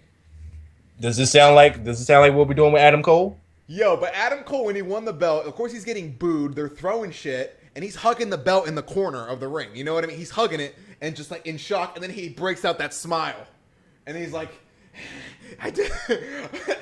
He's good, bro. Like, this is the man right here. I don't know why he's not signed, but this guy's the man. He's 20.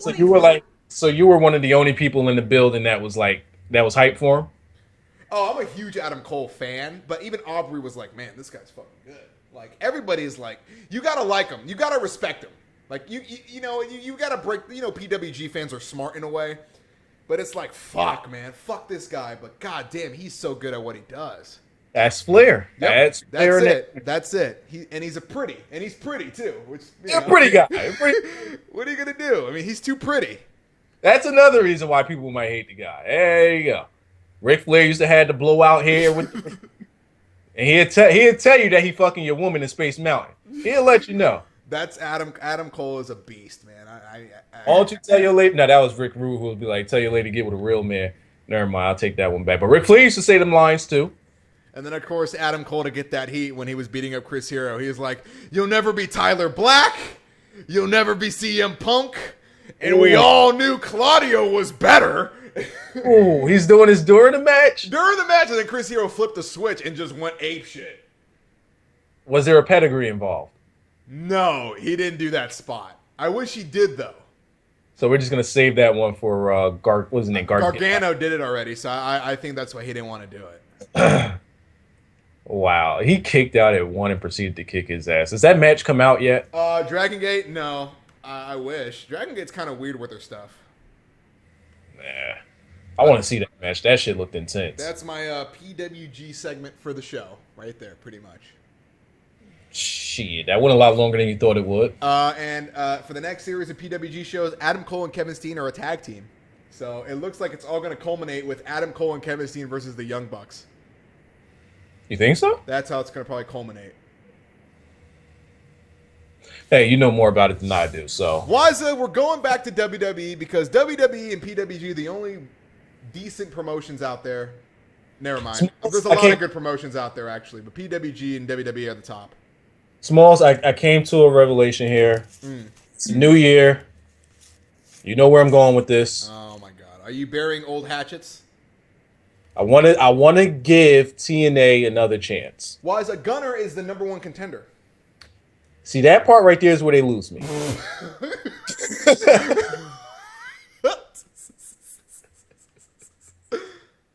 That's where they lose me. They also lose me with this Joseph Park debacle that they completely fucked up. Yeah. And we're speaking of Joseph Park, which brings me into what the hell's the name of the tag team? What do they call them again? The Bad Influence? No, hell no. Fuck them. They don't exist.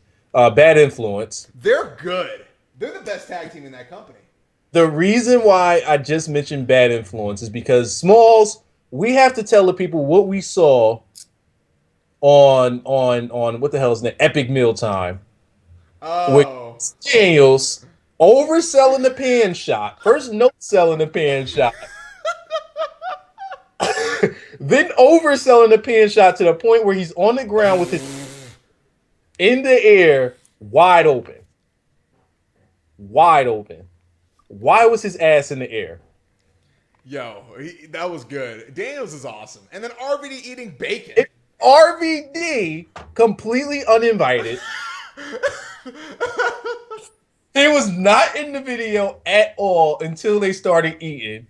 Gets himself a bacon, just a bacon mountain. Eats and leaves. Yes. That's like you see RVD for all of 3 seconds. Yes. In this entire video was a good 6 minutes. He's in it for 3 seconds. Yes, he's just in there eating. Oh my goodness. But yeah, that was pretty funny. Then Daniels comes in and they put him over in the end. They let him get his chair shots in or whatever the hell. You know, he had a pole, right, or a pipe. Yeah. And he's and it was like shit got out of control. But the oversell on the pin shot was too funny. I had to. Yo, but his ass was completely in the air though. That was uncalled for. But yeah, back to TNA real quick. I'm really interested to see what they do with this Magnus. You like Magnus, huh? Yeah, I've always been a closet fan of Magnus, and I like Magnus too. I think he's the best young talent they have in that company. The thing that hurt the whole angle is just that, you know, they didn't have AJ for enough dates, so they couldn't get the payoff at Genesis, which would have been much better. They could have slowed this whole thing down a little bit. Yeah. But I'm interested. How small is Rockstar Spud though?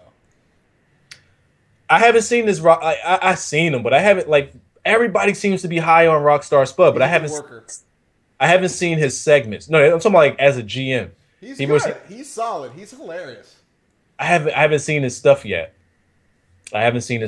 So like I've seen maybe a total of, over the past month or two, maybe a good 15 minutes of TNA. But did you see Chris Sabin roll up Austin Aries for the X Division title? No. Okay, Chris Sabin won on a roll up. He beat Austin Aries on a roll up. And he's the new champion? Chris Sabin is now the X Division champion again. You know what? I'm back on board with them getting rid of the X Division title. Like, can we fucking give this shit to a guy and stick with it for a while? No. What happened to Manic? Manic died. What the fuck? All right. Yeah, RVD. Yeah, Manic. Make sure you get Chris Sabin's ass. Not Chris Sabin. Chris Daniels. Make sure you get his ass on there. You want Christopher Daniels' ass on the screen. Right between Bork's screen, RVD's mullet, right up under Batista's pec. Okay. Just in that area right there. Right there, that little black area. Yeah, right there. His ass. Okay. But yeah. What the hell was I talking about there?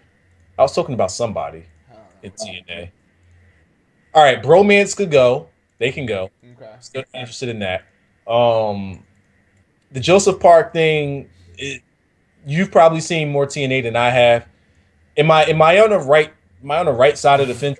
I say that they're going over, like they're kind of like fucking up with that Joseph Park thing, or they let it go. They totally fucked it up.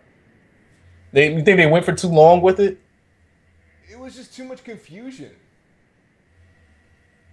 It just didn't make any sense.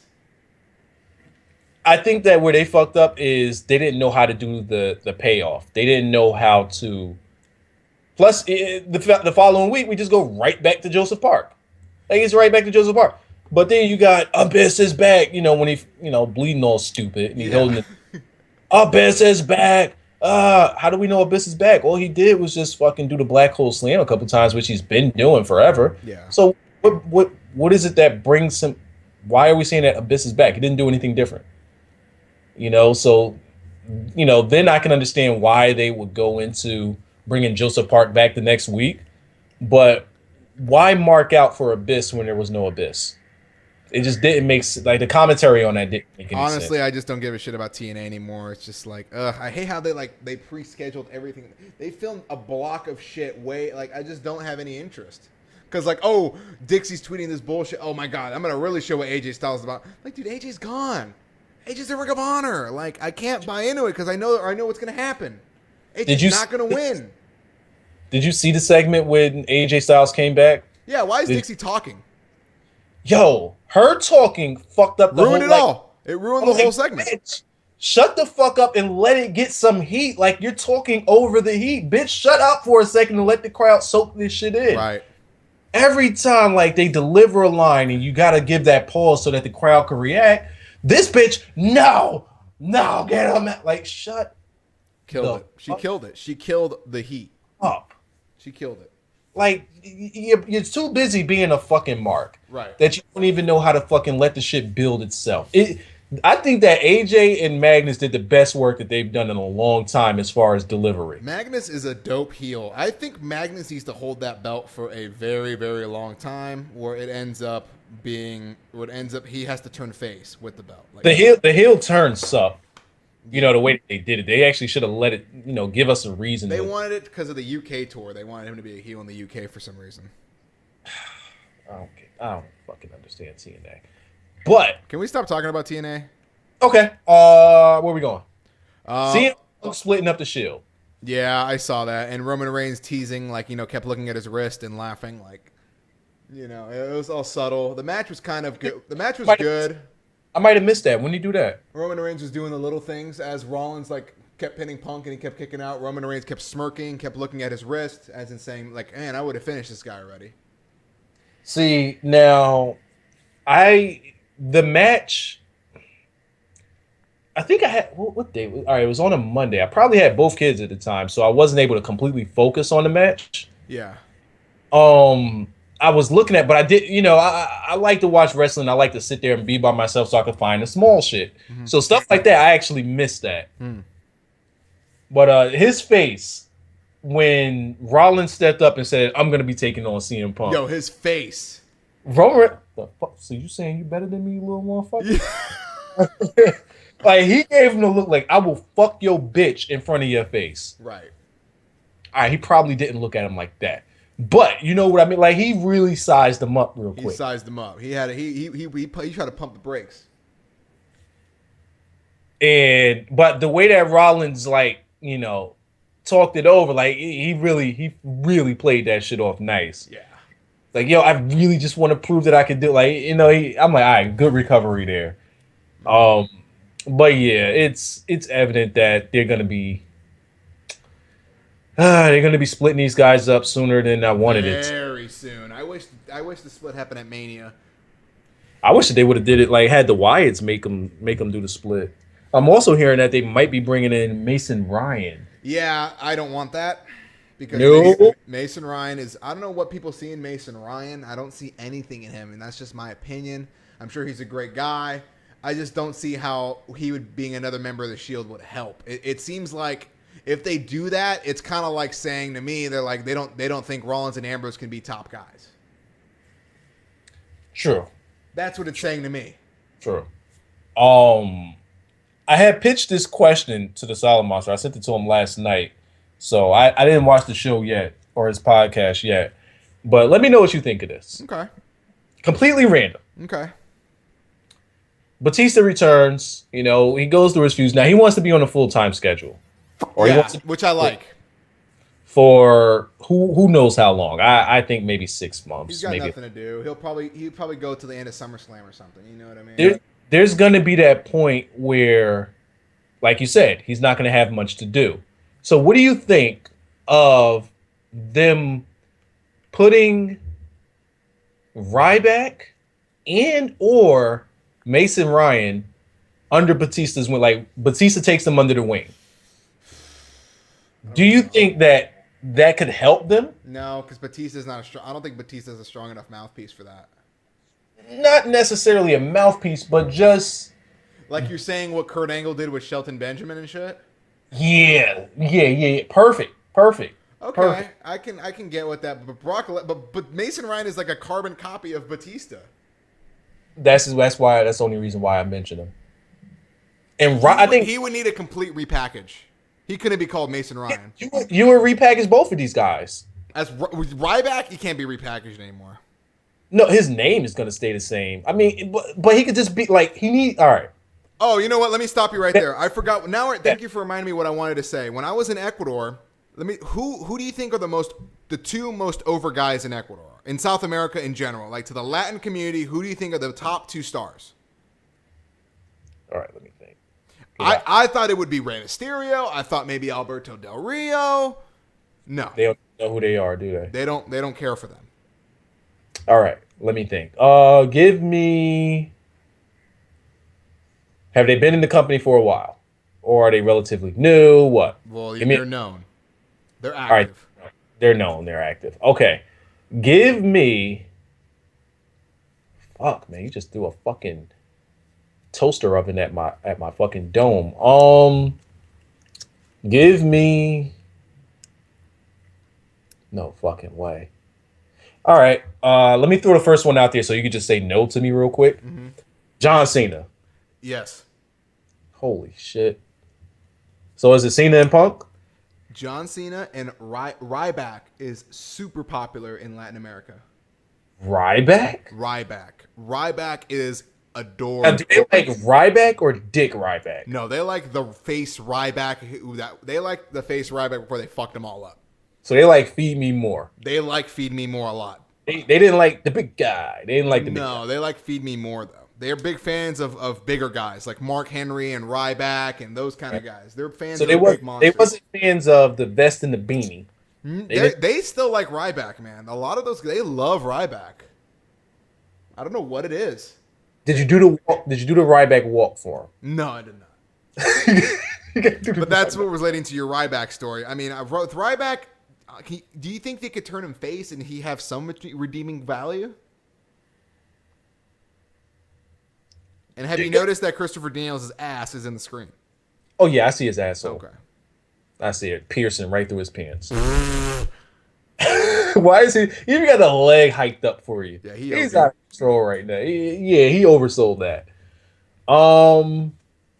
I wouldn't like. I could see some things happening if they did something like that, though.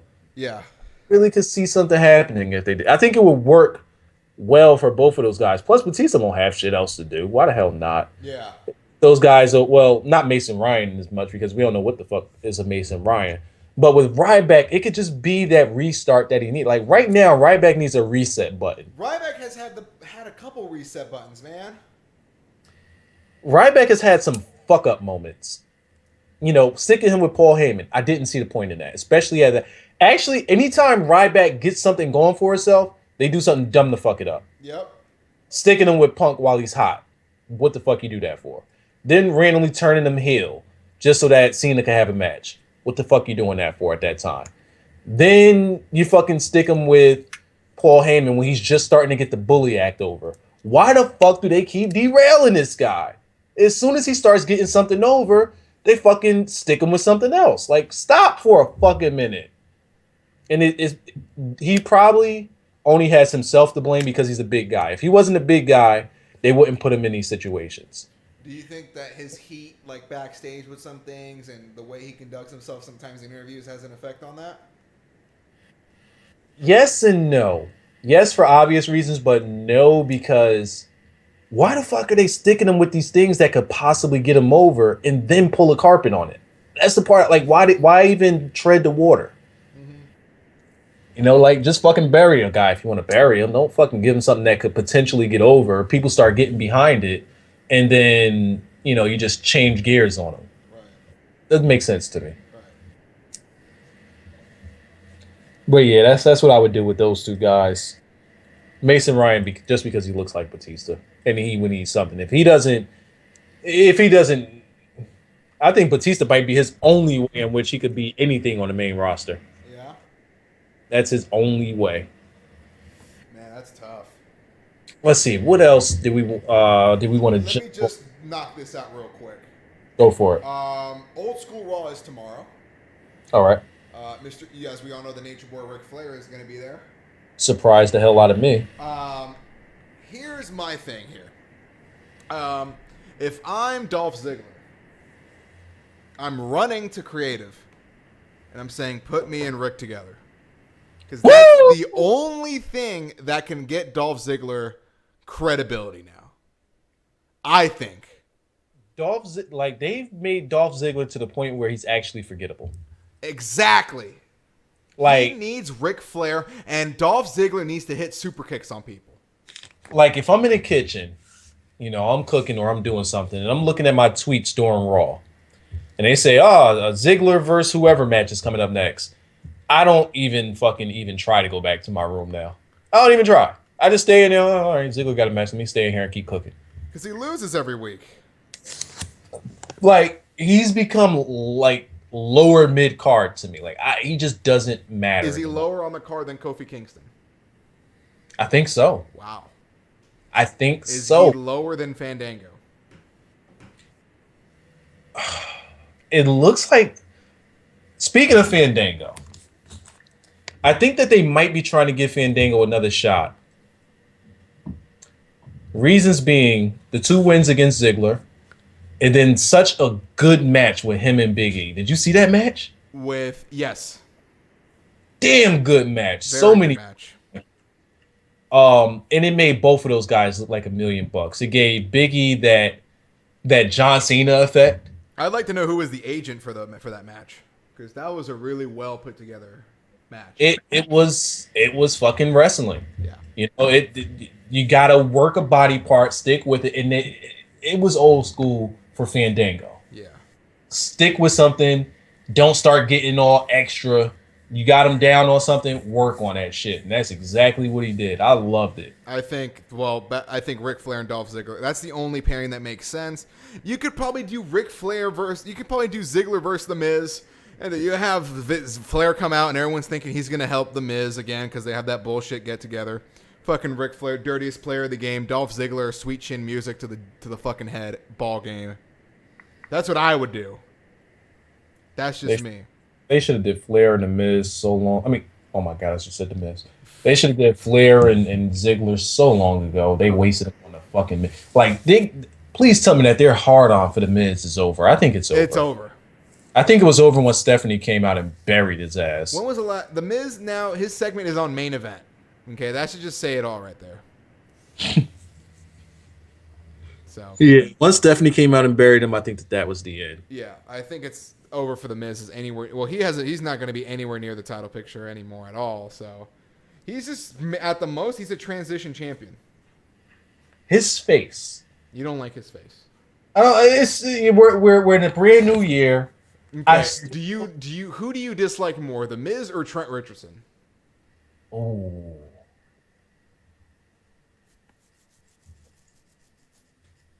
I might still go with the Miz. Really? I gotta go with the Miz. Okay. I'm going with the Miz. I don't like his face. I don't like it. I don't like it. He's the only guy I know that does duck selfies, like the duck face. He's that guy. Colin Kaepernick's neck gear. Do you see this guy right here? His wow. That's Like, he's completely out of control with that thing around his face. First, it's lopsided.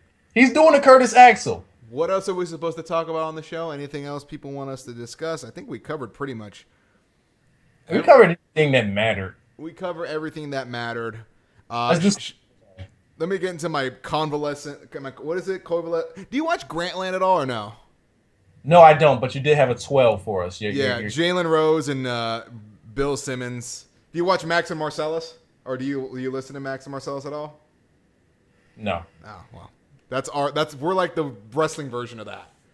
But that's what we do. We're out of control. Here are my predictions. Here are some bold ass predictions, and if you have a bold ass prediction that you want to make, or 10, you're more than welcome to as well. And this is for the year? This is for the year. I'm giving you 12. Okay. All right. Number 1. I don't think this is going to be very bold. The Wyatts will win. Will walk into wrestling. Kaepernick's mask. Like, he's doing the Curtis Axel. You're going to see it in a second. But keep going. You're going to see his mask. What? Wow. Is that not the laziest shit ever? He's covering half his face.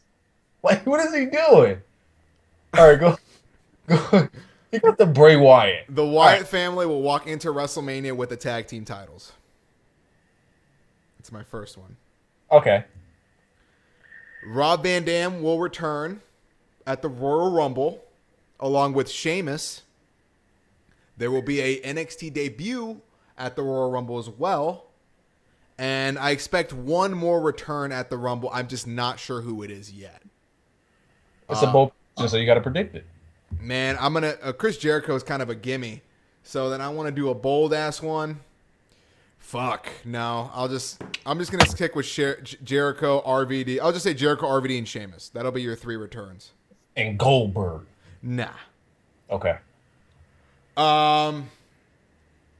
Brock Lesnar will win the title at Elimination Chamber. Okay. I gotta pick a Royal Rumble winner. Fuck. I walked them. All right, so probably. Knowing WWE, they'll probably just do Batista to win the Royal Rumble, so I'll just pick Batista to win the Rumble. Because when they were doing that promo with Brock, the only thing that people were thinking about was Batista. Why is that at WrestleMania 30, not Daniel Bryan. The Undertaker will not face John Cena. The Undertaker will not face Brock Lesnar. The Undertaker will not face... You want him with Bray Wyatt? Bray Wyatt. The Undertaker will not face CM Punk again. The Undertaker is, in fact, going to face Daniel Bryan at WrestleMania 30. I thought about that. I have one very, very, very, very good source we all know Undertaker's requested that match. Undertaker has requested Daniel Bryan. Came out from Meltzer. Yes. They asked him who he wanted to face. He said, Daniel Bryan. I don't want to face Brock Lesnar. Brock Lesnar is going to break me in half. Oh, so will not Daniel Bryan. Daniel Bryan won't break him in half. That's a night off for Undertaker, though, to work with Daniel Bryan. Danielson will not be a night off, though. So I'm going to say Daniel Bryan and the Undertaker. Undertaker wants it. I think they're going to have to give Undertaker that gimme. Daniel Bryan's going to face the Undertaker. Will he win? I don't think so. But Undertaker ain't losing to nobody. I just think that's going to be a semi payoff. Undertaker shaking the hand, etc., whatever. Daniel Bryan's facing the Undertaker. Another bold prediction. I don't know if it's that bold. Daniel Bryan will get the title back this year. No, that's not bold. And he's going to drop it to Roman Reigns. Roman Reigns will have a major title this year. Leads me to my next one. So they're going to just slam that shit right on his fucking pelvic area this year, right now. Faster than Kurt Angle. Oh. Yeah. But see, the thing with Kurt Angle was just fucking phenomenal. And he could talk. Right. There was no way they couldn't strap the rocket to Kurt Angle. No way. You had to do it. Plus, he was entertainment as all hell. Yeah. But, all right, let's keep it going. RVD is going to have a WrestleMania match against somebody I can't say the name yet because it's... Actually, let me keep that question in mind. Keep going. Let me keep my question in mind. There will be another title added to the mix this year. Whether it be a cruiserweight, whether it be a European. Okay, I'm with you on that. There's going to be something else added because there's something missing. But judging by the recent booking, I feel like they should just add a 3-team tag team division because that's all they do now is 6-man tags. They might as well just make a title division for it. Time out, Smalls. Did you just do the G Nation? Okay. You thought I ain't hear that, did you?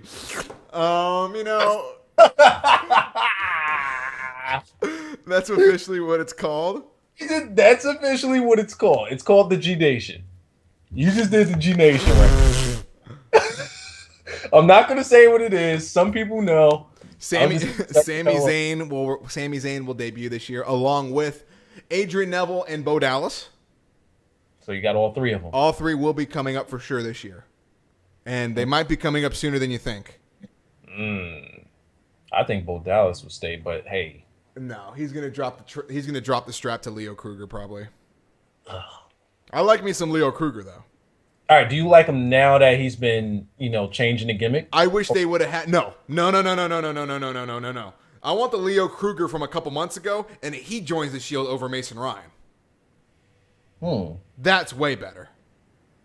Okay, all right. Let's hear some more predictions because I think you might be missing one, but keep going. I don't know how many I got left, but this is going to be one, and I can't really say it on the air, but I'm going to tell you on the chat what your reaction is going to be. Because I have very good knowledge from workers that this person I'm looking has been contacted by Here. World Wrestling Entertainment. Get all the way the fuck out of here. This is why I told you your reaction is going to be off. Get all A lot of people have gone to bat for this guy. But you know what? A lot of people, including Stone Cold Steve Austin, including William Regal, including everybody down in NXT. Oh, they almost blocked that shit. Let me see this shit. Is it over? It's over. They almost blocked it. Oh, that was so fucking Wow, there. that was close. That was there. Kansas City fucked up my bet. I had all 4 road teams winning on a parlay. Oh, I had a $100 bet that would have won me. It would have won me 11,500. I had all 4 road teams winning. Kansas City fucked it up for me. Can you believe it? I lost because of that fucking debacle. I lost $11,000. I'm sorry. Yeah, fuck Kansas City. All right, so you were saying guys been going, but guys have been going like This look, this is why I'm telling you to be shocked, Wisa. Do not be surprised. Kalanick on your screen. Do not. Why is his mask that lazy? Yo, why is he covering his mouth? Like, what does he do? Like, he's covering half his eye. What is he doing there? That's the laziest shit. He got his helmet off and he still can't fix it. For real, Wisa, if this guy signs later this year, do not be surprised. now Because I want to. there is talk, and you know I'm good with the RVD, and I'm good with I do have a lot. Right. But let me throw this one at you. They've been hot, and people have been going to bat for the American Wolves also. Yes, but they're small. But they're small. The fuck out of here. And the rumor has it is that he didn't like what happened with their match with the Ascension. No, it's because they're too small. So you think the reason for that botch was the match? Like This guy that we're talking about is not small, and he's a unique guy that they do not have, and they want to have different body types and different looks. They want a guy who can speak different languages. If that's the case, then I can see it happening. And with this new TV deal coming, Wisa, with this new TV deal coming up, and If they Spike wanna- TV, They get Spike crazy, then TV, they can do it. huh? If they want to get a little crazy, get some craziness back, then they can do it. And with Spike TV, do you hear about Spike TV putting in an offer for SmackDown? If they if they win, it's on SmackDown, not Raw. Okay, because I know that they got they're up. What does that say? What does that say for TNA? If Spike TV is going for SmackDown, that should just tell you everything. They don't have a home. Wise, TNA is not going to be at Universal next year. Affirmative. They don't have a home. They're Affirmative. done. So, But let me say this: if they go to Spike, let's say Spike's edgy. Exactly. So hypothetically speaking, let's say Raw was to go back to Spike, then they might just drop the PG not PG era, but just the PG rating, and they'll be able to do a bit more. Why is it this guy? If he comes in, Look at the chat. yeah, I know. They know. Yeah, it's Bobby Roode. Bobby Roode.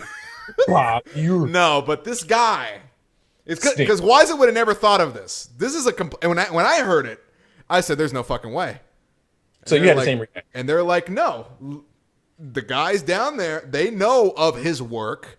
They follow him a lot closer than people think. He speaks different languages. He's a bro. He would come in as one of the best speakers that they would have instantly. He would instantly be one of the best speakers. Aaron Hernandez." Aaron. See, I can see that. It's that would be an insane. Have him, Punk, and Bray Wyatt as your top speakers instantly, and Cena, of With course. Dean Ambrose. I think he's better than Ambrose. But what's the dude's finisher? What's his fucking moveset? Because What's his finisher? They're not going to let him use his finisher. it'll be the. I can't say it Can't because say it. I'd be giving it away. Yeah, he can't use his finisher. No, I was gonna say what his finisher would be. It's Tito Ortiz. August 1 warning. It's Jackson. It's August 1 warning. Oh no. So yeah, if they give him this new finisher, if he actually does come, I think I know what it would be. It's Kenji.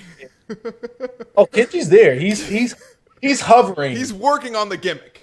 Yeah, he's working the gimmick. He's hovering. You guys don't see it, but I see it. He's hovering over each match, especially during the Divas. That's how Oksana's getting her push because they're warming her up for Kenji right now. They're warming her up real good. Got to give her a real good lather. So Kenji was there during that Divas match. He was hovering, spreading his graceness.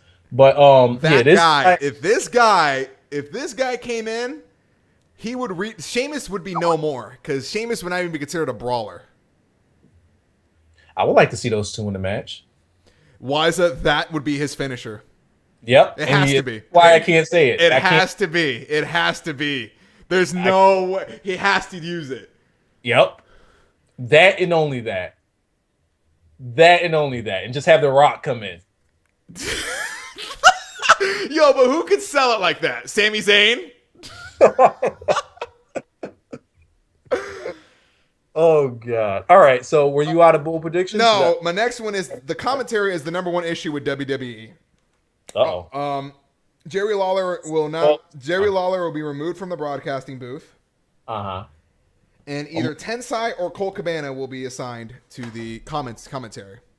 Colt Cabana is the strong favorite.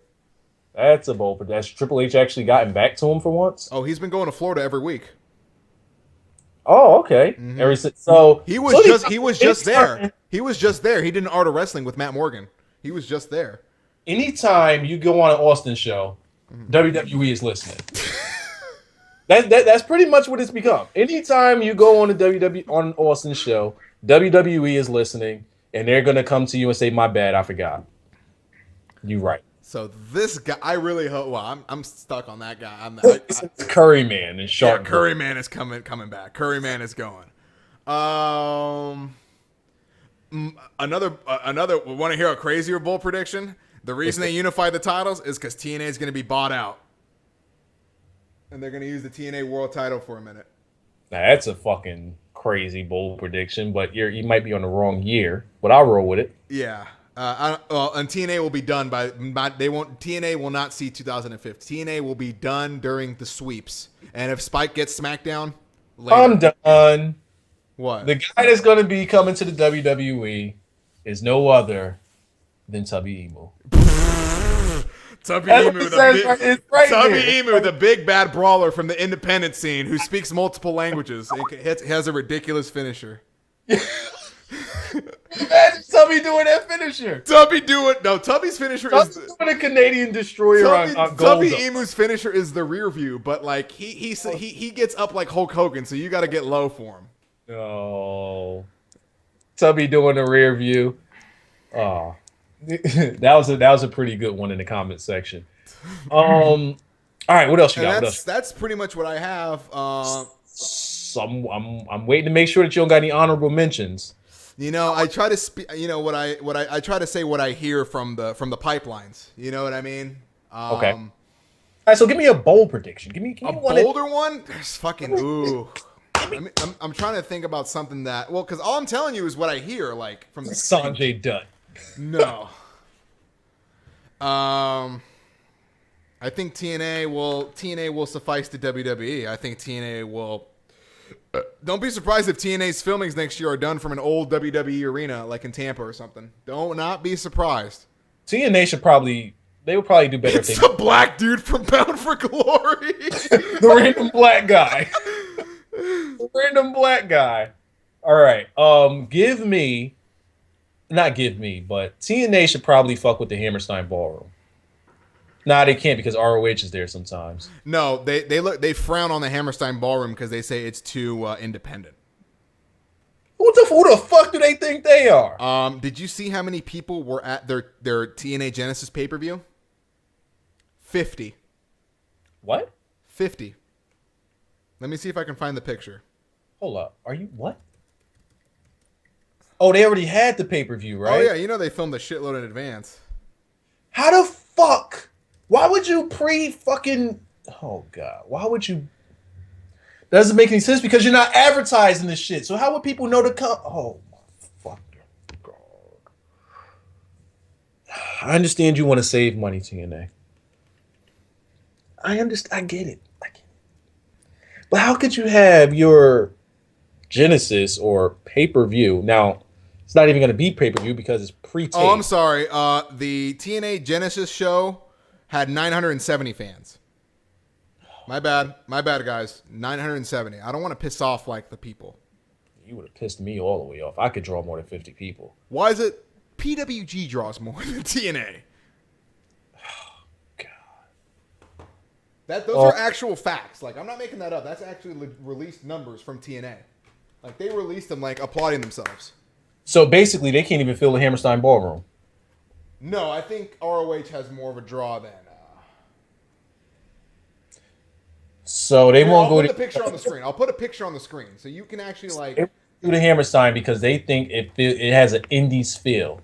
Yeah, they need to come back down to earth because they're wasting money on trying not to look like an Indies place. Right. That's what they're doing. They're wasting money by doing that shit, buying out these big ass venues, not even putting a quarter's amount of the people in it, not even putting a tenth amount of the people in these. I'm gonna let that image marinate. I just put it on the screen. I'm gonna let it marinate. I'm gonna let it marinate when it pops up. It's gonna take. You need to let it marinate. Like, I just wanna fuck Dixie Carter. Like wow. I need who's making these decisions? That's probably why Jeff Jarrett left. He said these motherfuckers is dumb. I'm out of here. I'm waiting for the image to pop up. Liza, can I ask you something a little off base? Go for it. Do you think they're too fucking small? That shit looks worse than that actually looks like the Hammerstein Ballroom. I was gonna let it marinate, Liza, but you couldn't even let it marinate. It was too out of control. Look at my look, you see the impact sign, right? Uh-huh. See the guy in the first row whose head is covering the A, right? Now look at the guy behind him with his girlfriend. Look at my man's posture with his arm draped over the other chair. Like, there's no one there. He has enough room to put his knee and his foot in the next chair and just be chilling. That's bad. Lay back on his girlfriend. Bad. He can lay back on his girlfriend and get his hair braided. Mind you, they're in the second row. Keep in mind, this is at bell time. This is when the show's about to start. They're in the second row. Oh my God. Smalls, take that off the screen. I can't look at I can't look. Why is it they can't even fill first row? So I feel bad. Like, you feel bad. That's TNA. Samoa Joe and Austin Aries and Bobby Roode have to come out to this and try to perform. That's what I'm saying. Like, a lot of people went dressed as seats that day. Was it fancy dress or something? Oh shit.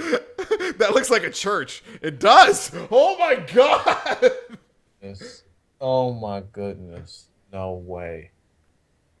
TNA gotta get their heads out of their asses. They're wasting money booking these bigger venues, and they can't sell them. Like, you can't keep That's a waste of money. It's a waste. Like, book what you could, sell what you could, buy what you could fucking book. Like, get you the Hammerstein. Get you art. Like, you're a fucking indies company with good production. That's what or decent production. That's what they are. That's what they are. And the quicker they realize that, they could go back down to an indies type of feel. They won't. Hold up, let me. Dude, if they haven't done it yet, I mean, what's gonna fucking do it? You know what I mean? They're gonna do it. They're not gonna do it. I'm just telling you what would happen if I fuck Dixie. Now look, you can get some prime time done in that show. You could do prime time in front of everybody. Like, got a whole row of prime time action. Bro, look at the top right. You have a whole section. Like, you could scrape your nut. You could drag your nuts crawling up like. Look at right in front of the impact, right in front of the A. Like, you shouldn't be able to see all of that right there. No. All of that right there, though?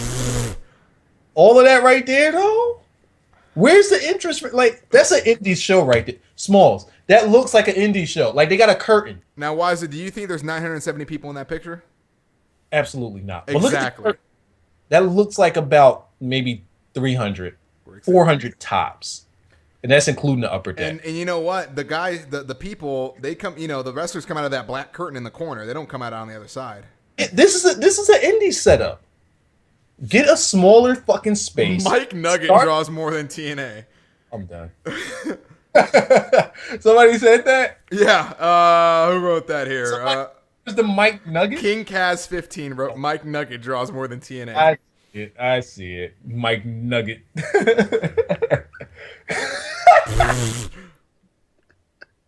If only they knew where Mike Nugget came from. Okay. Yeah, but here's what I would do with TNA. I would put them in a smaller venue. That's scary because, you figure the impact zone gets filled up because of tourists. That's TNA minus the tourists. There you go. Nobody knows about him. People don't know that Jeff Hardy's still wrestling. People don't know that Kurt Angle could still be wrestling. They don't know this shit. I would put them in a smaller venue, sell them shits out with the big ass names that they have. And then once more demand comes in, then you go to bigger venues. Like, you don't just start in a big ass venue and then like you shit this. Like the wrestlers come out. How the fuck do they feel wrestling in the crowd like that? Like wrestling in front of a crowd like that? These are big time names wrestling in front of that shit. Like I can see why they don't give it their all. You know what? RVD. Look at RVD in TNA. He gave a half a shit. Not even. Comes to WWE is putting on ridiculous fucking matches. Yep. Gold dust in TNA. Remember how overweight he was in TNA? He didn't give a shit. He didn't give a flying fuck. Now this motherfucker's doing Hurricane Rana, Canadian Destroyers. Remember the New Age Outlaws in TNA? They didn't give a shit. They come back, they're fucking putting in work. Oh, yeah.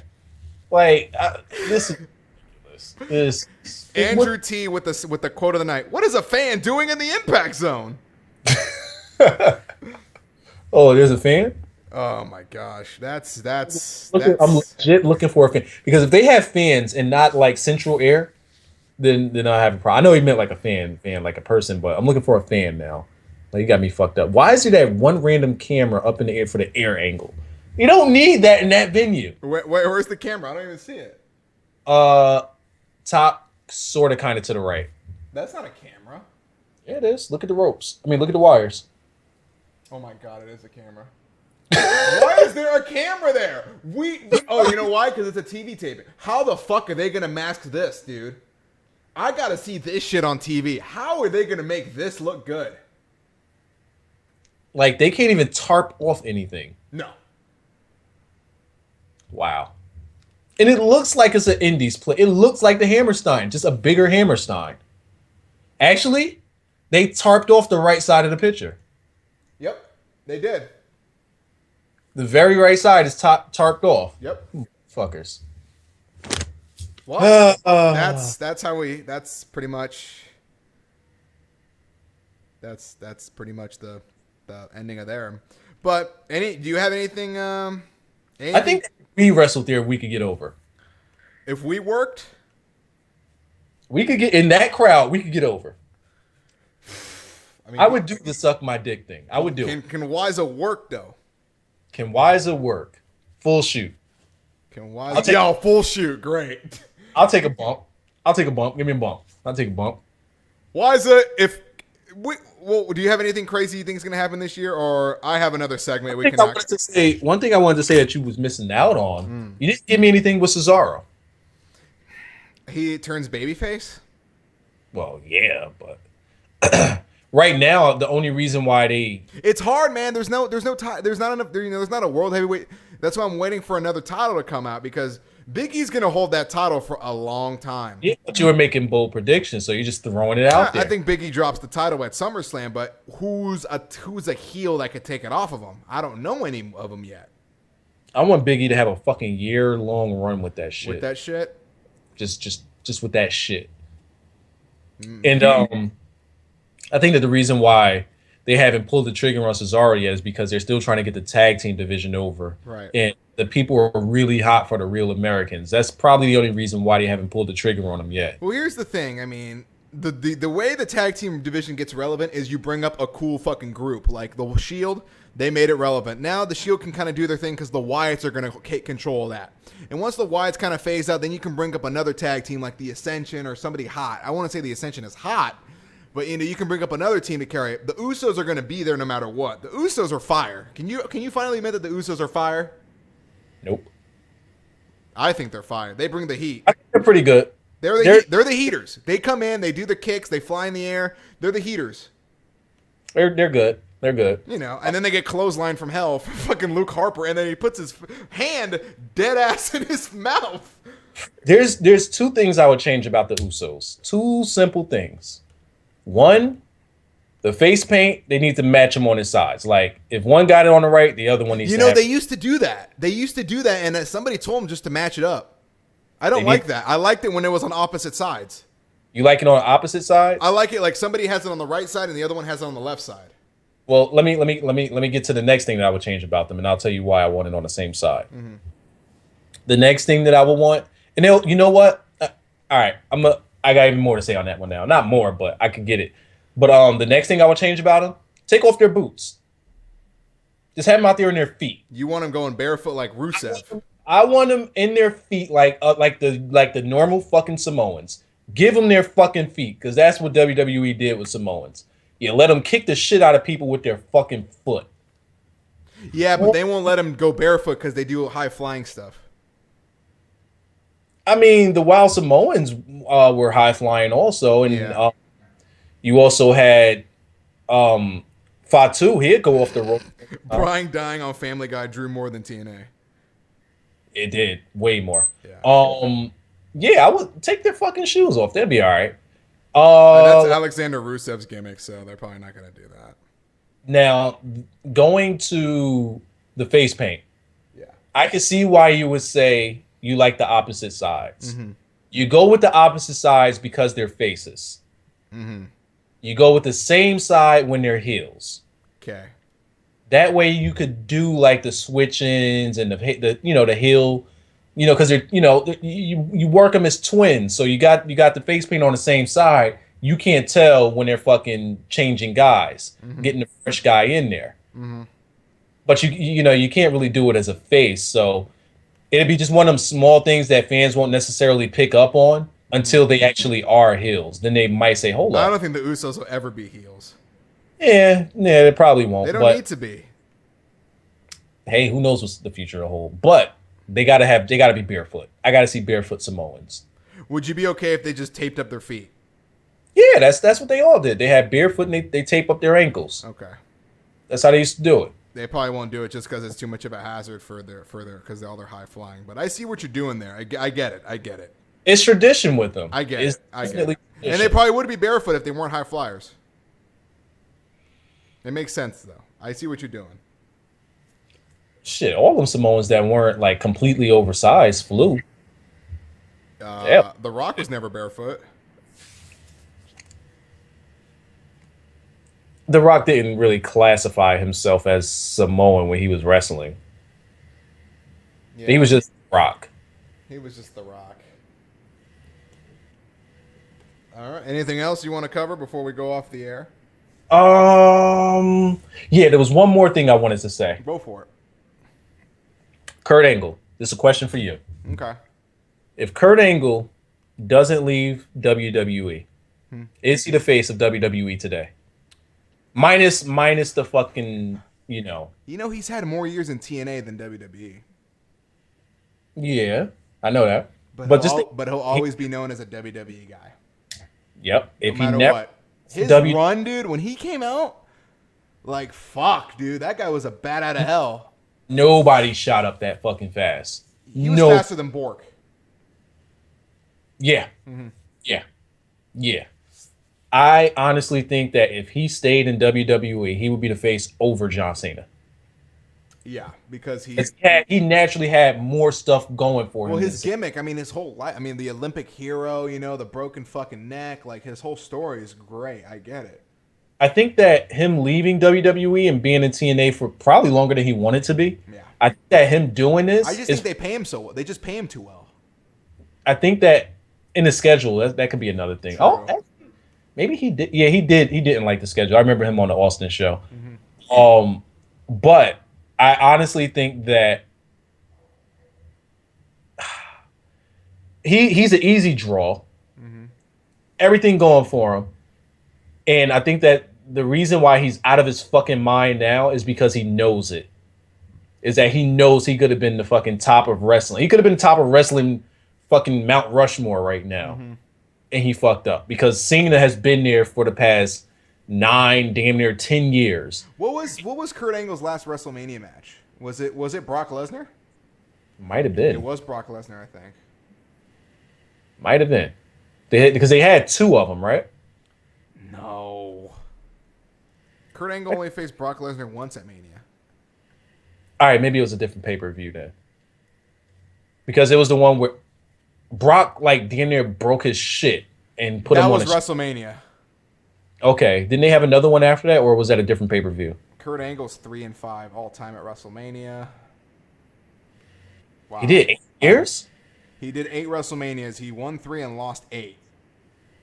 Oh, so he's been in TNA for about 7 or 8 years, right? Let me see his last one. His last match. Wow, he had a match against. I totally forgot. WrestleMania 20. He lost to Eddie Guerrero.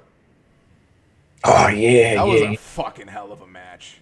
Yeah. WrestleMania 21. He beat Shawn Michaels. Yo, they had the fuck. You want to talk about a rocket deep inside somebody's asshole? You look no further than Kurt Angle. They had that shit fucking sticking. And his last one was WrestleMania 22 in Chicago. It was the Orton Mysterio Angle triple threat, where Mysterio won. That was the last one. So that was almost 8 years ago. Yo, if he stayed, man. And I think that wrestling would be more entertaining with Kurt Angle than John Cena as your top guy.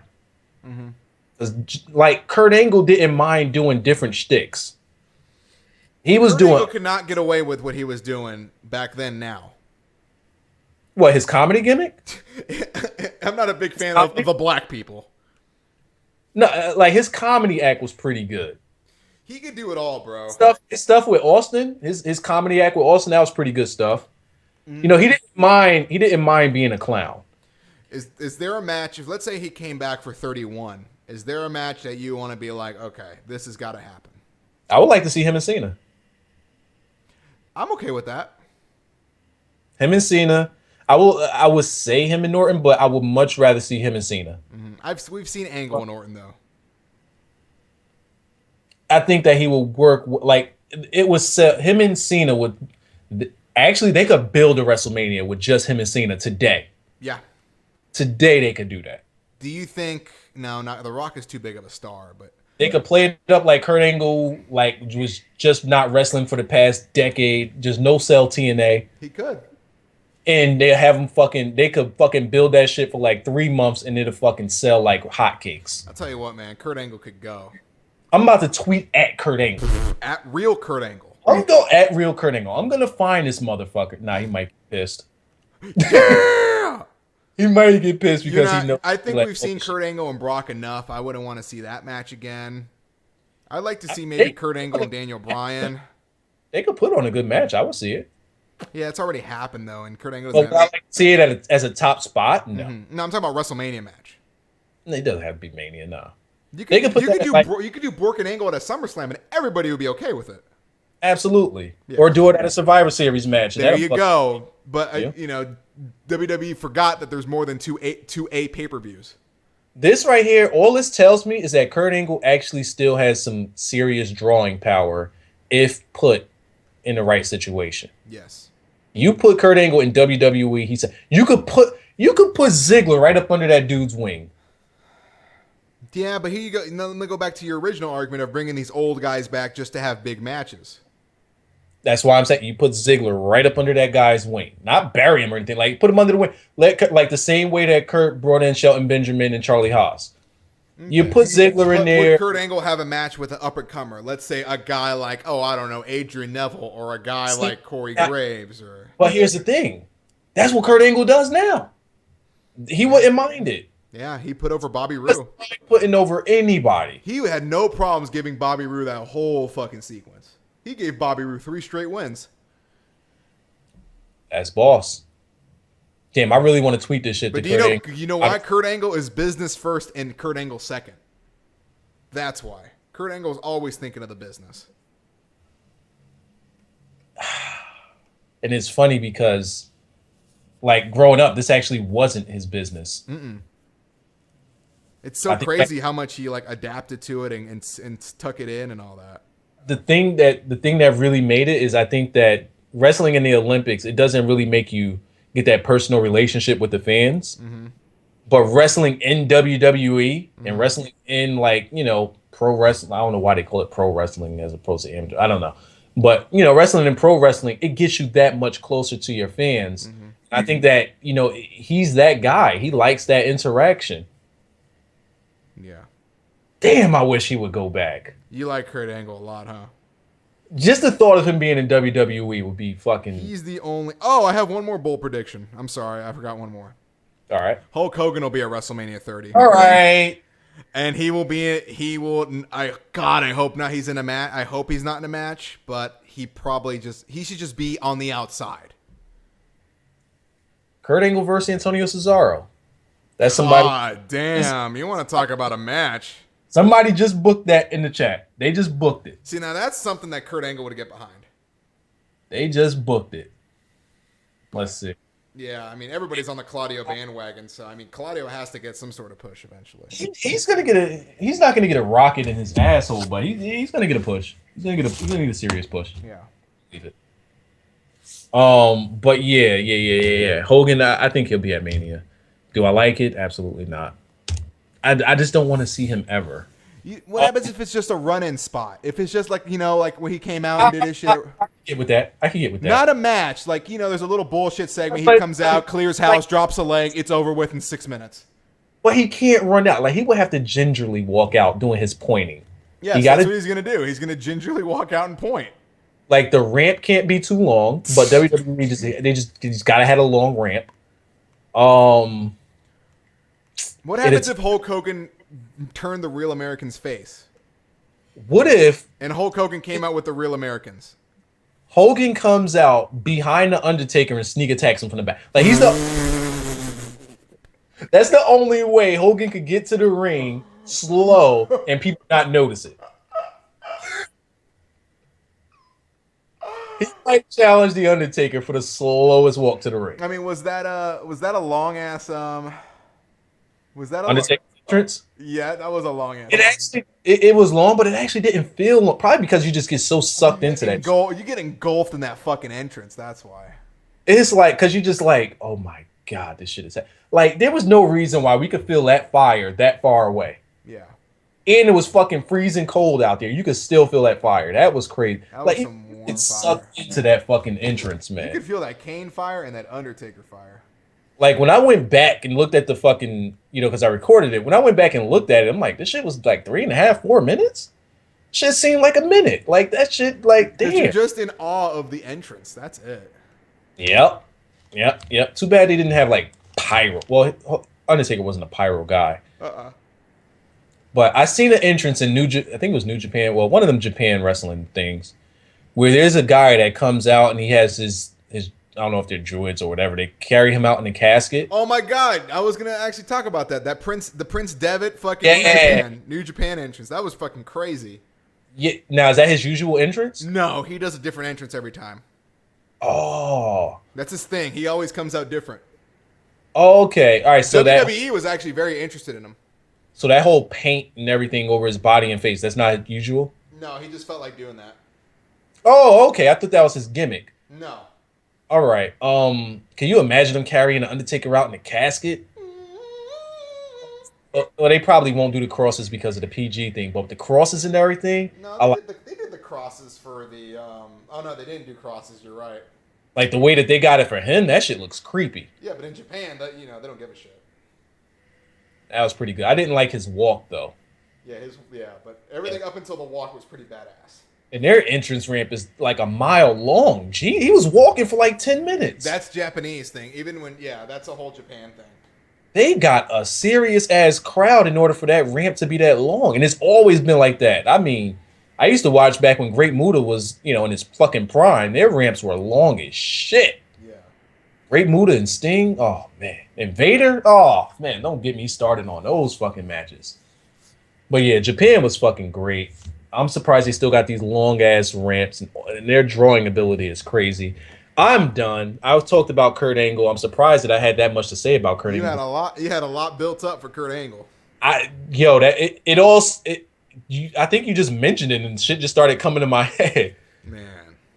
But yeah, I would like to see Angle back in WWE. I don't think it'll happen though, unfortunately. But he'll definitely be in the Hall of Fame. Yeah, we've had a hell of a show. Yeah, we're 20 minutes into overtime and didn't even do a Q&A and still went. Didn't even do a Q&A. I got to get going soon. But the one thing I wanted to ask you before we completely go off the air is, did you see Anderson Silva break his leg in half? I saw the kick. I saw the leg. I didn't see the match. I just saw the highlight. And you saw him break his leg, though. God. That was brutal. He kept going. Huh?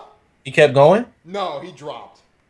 You have to. You can't fight on a broken leg. Oh my god. That shit was shattered. Was he winning at this time or No. He was no. It was just. this guy is legit then. I mean, it's whatever. Take it as you want. You know, it's Still think that Silva's trying to put him over? maybe. I mean, Silva let him hit him in the face, and in the second match he broke his fucking leg. So I mean, it's whatever. The guy's undefeated though. Yeah. Yeah. But yeah, that's fucking creepy. By the way, before you end it, just let it play for a little bit and then end it because it's lagged all crazy. All right, I'll let it run. Some people were saying that they were like 10 minutes behind. Not that, just do it for like 2 minutes, I guess, and we could cut it. We could cut them. We can't even cut. You could. Damn, I was gonna say we could cut the mics and just keep talking, but fuck. All right, let's end here. Okay. We'll end the call and we'll figure out what the fuck is like. Switch the picture, and then when you see that the picture is up, Yeah, I'll do like a goodbye picture or something. Hold on. that'll do. Let me just find one. I gotta find something pretty great now. Hold on. I gotta find something great. Yeah, we're doing this one. We're going with this. This is gonna be our. This is gonna be our picture right here. Let's see what we got. Did we get to 300 likes? No, not even close. We're not close to 300 likes. We got 108. Damn, the comments are just flooding in. Jeez. Yeah, now they're coming in all. They're coming out of nowhere now because the show's about to end. Let's see. Some dude said Anderson Silva's leg was like a subway foot long. Yeah, I caught that one before. Thought Silva wasn't black. He's not black, right? He's Brazilian. Yeah. He's that guy. All right, I'm still waiting for the image to pop up. All right, it just switched back to the old image that we had. RVD's face is big now. That's the image? Yep. That's the goodbye? That's the goodbye image. All right, now we know to cut it. All right, guys. Thank you all for watching. I got to go get showered and then go have a dinner. And you know what happens after dinner. So, and I got to go to the drugstore and pick up some protection. So. Are you ready for prime time? Yeah, but you know, I gotta double wrap the shit, so I gotta go get some protectors across the street. Bulletproof bubble wrap. I'm gonna ask if they have that. You got to ask if they have that, and then you got to ask if they have the Colts dick enlargement pills. Okay, I'll make sure to ask that. He doesn't want to ask that one. All right, guys, have a great Sunday. Enjoy the rest of the show, and we'll tune in tomorrow for Old School Raw. You'll probably see you're going to see the IRS Mike Rotunda, who will probably have a segment with Bray Wyatt, considering Mike Rotunda is Bray Wyatt's father. They might have a little interaction, so we'll see. Wow. We'll see.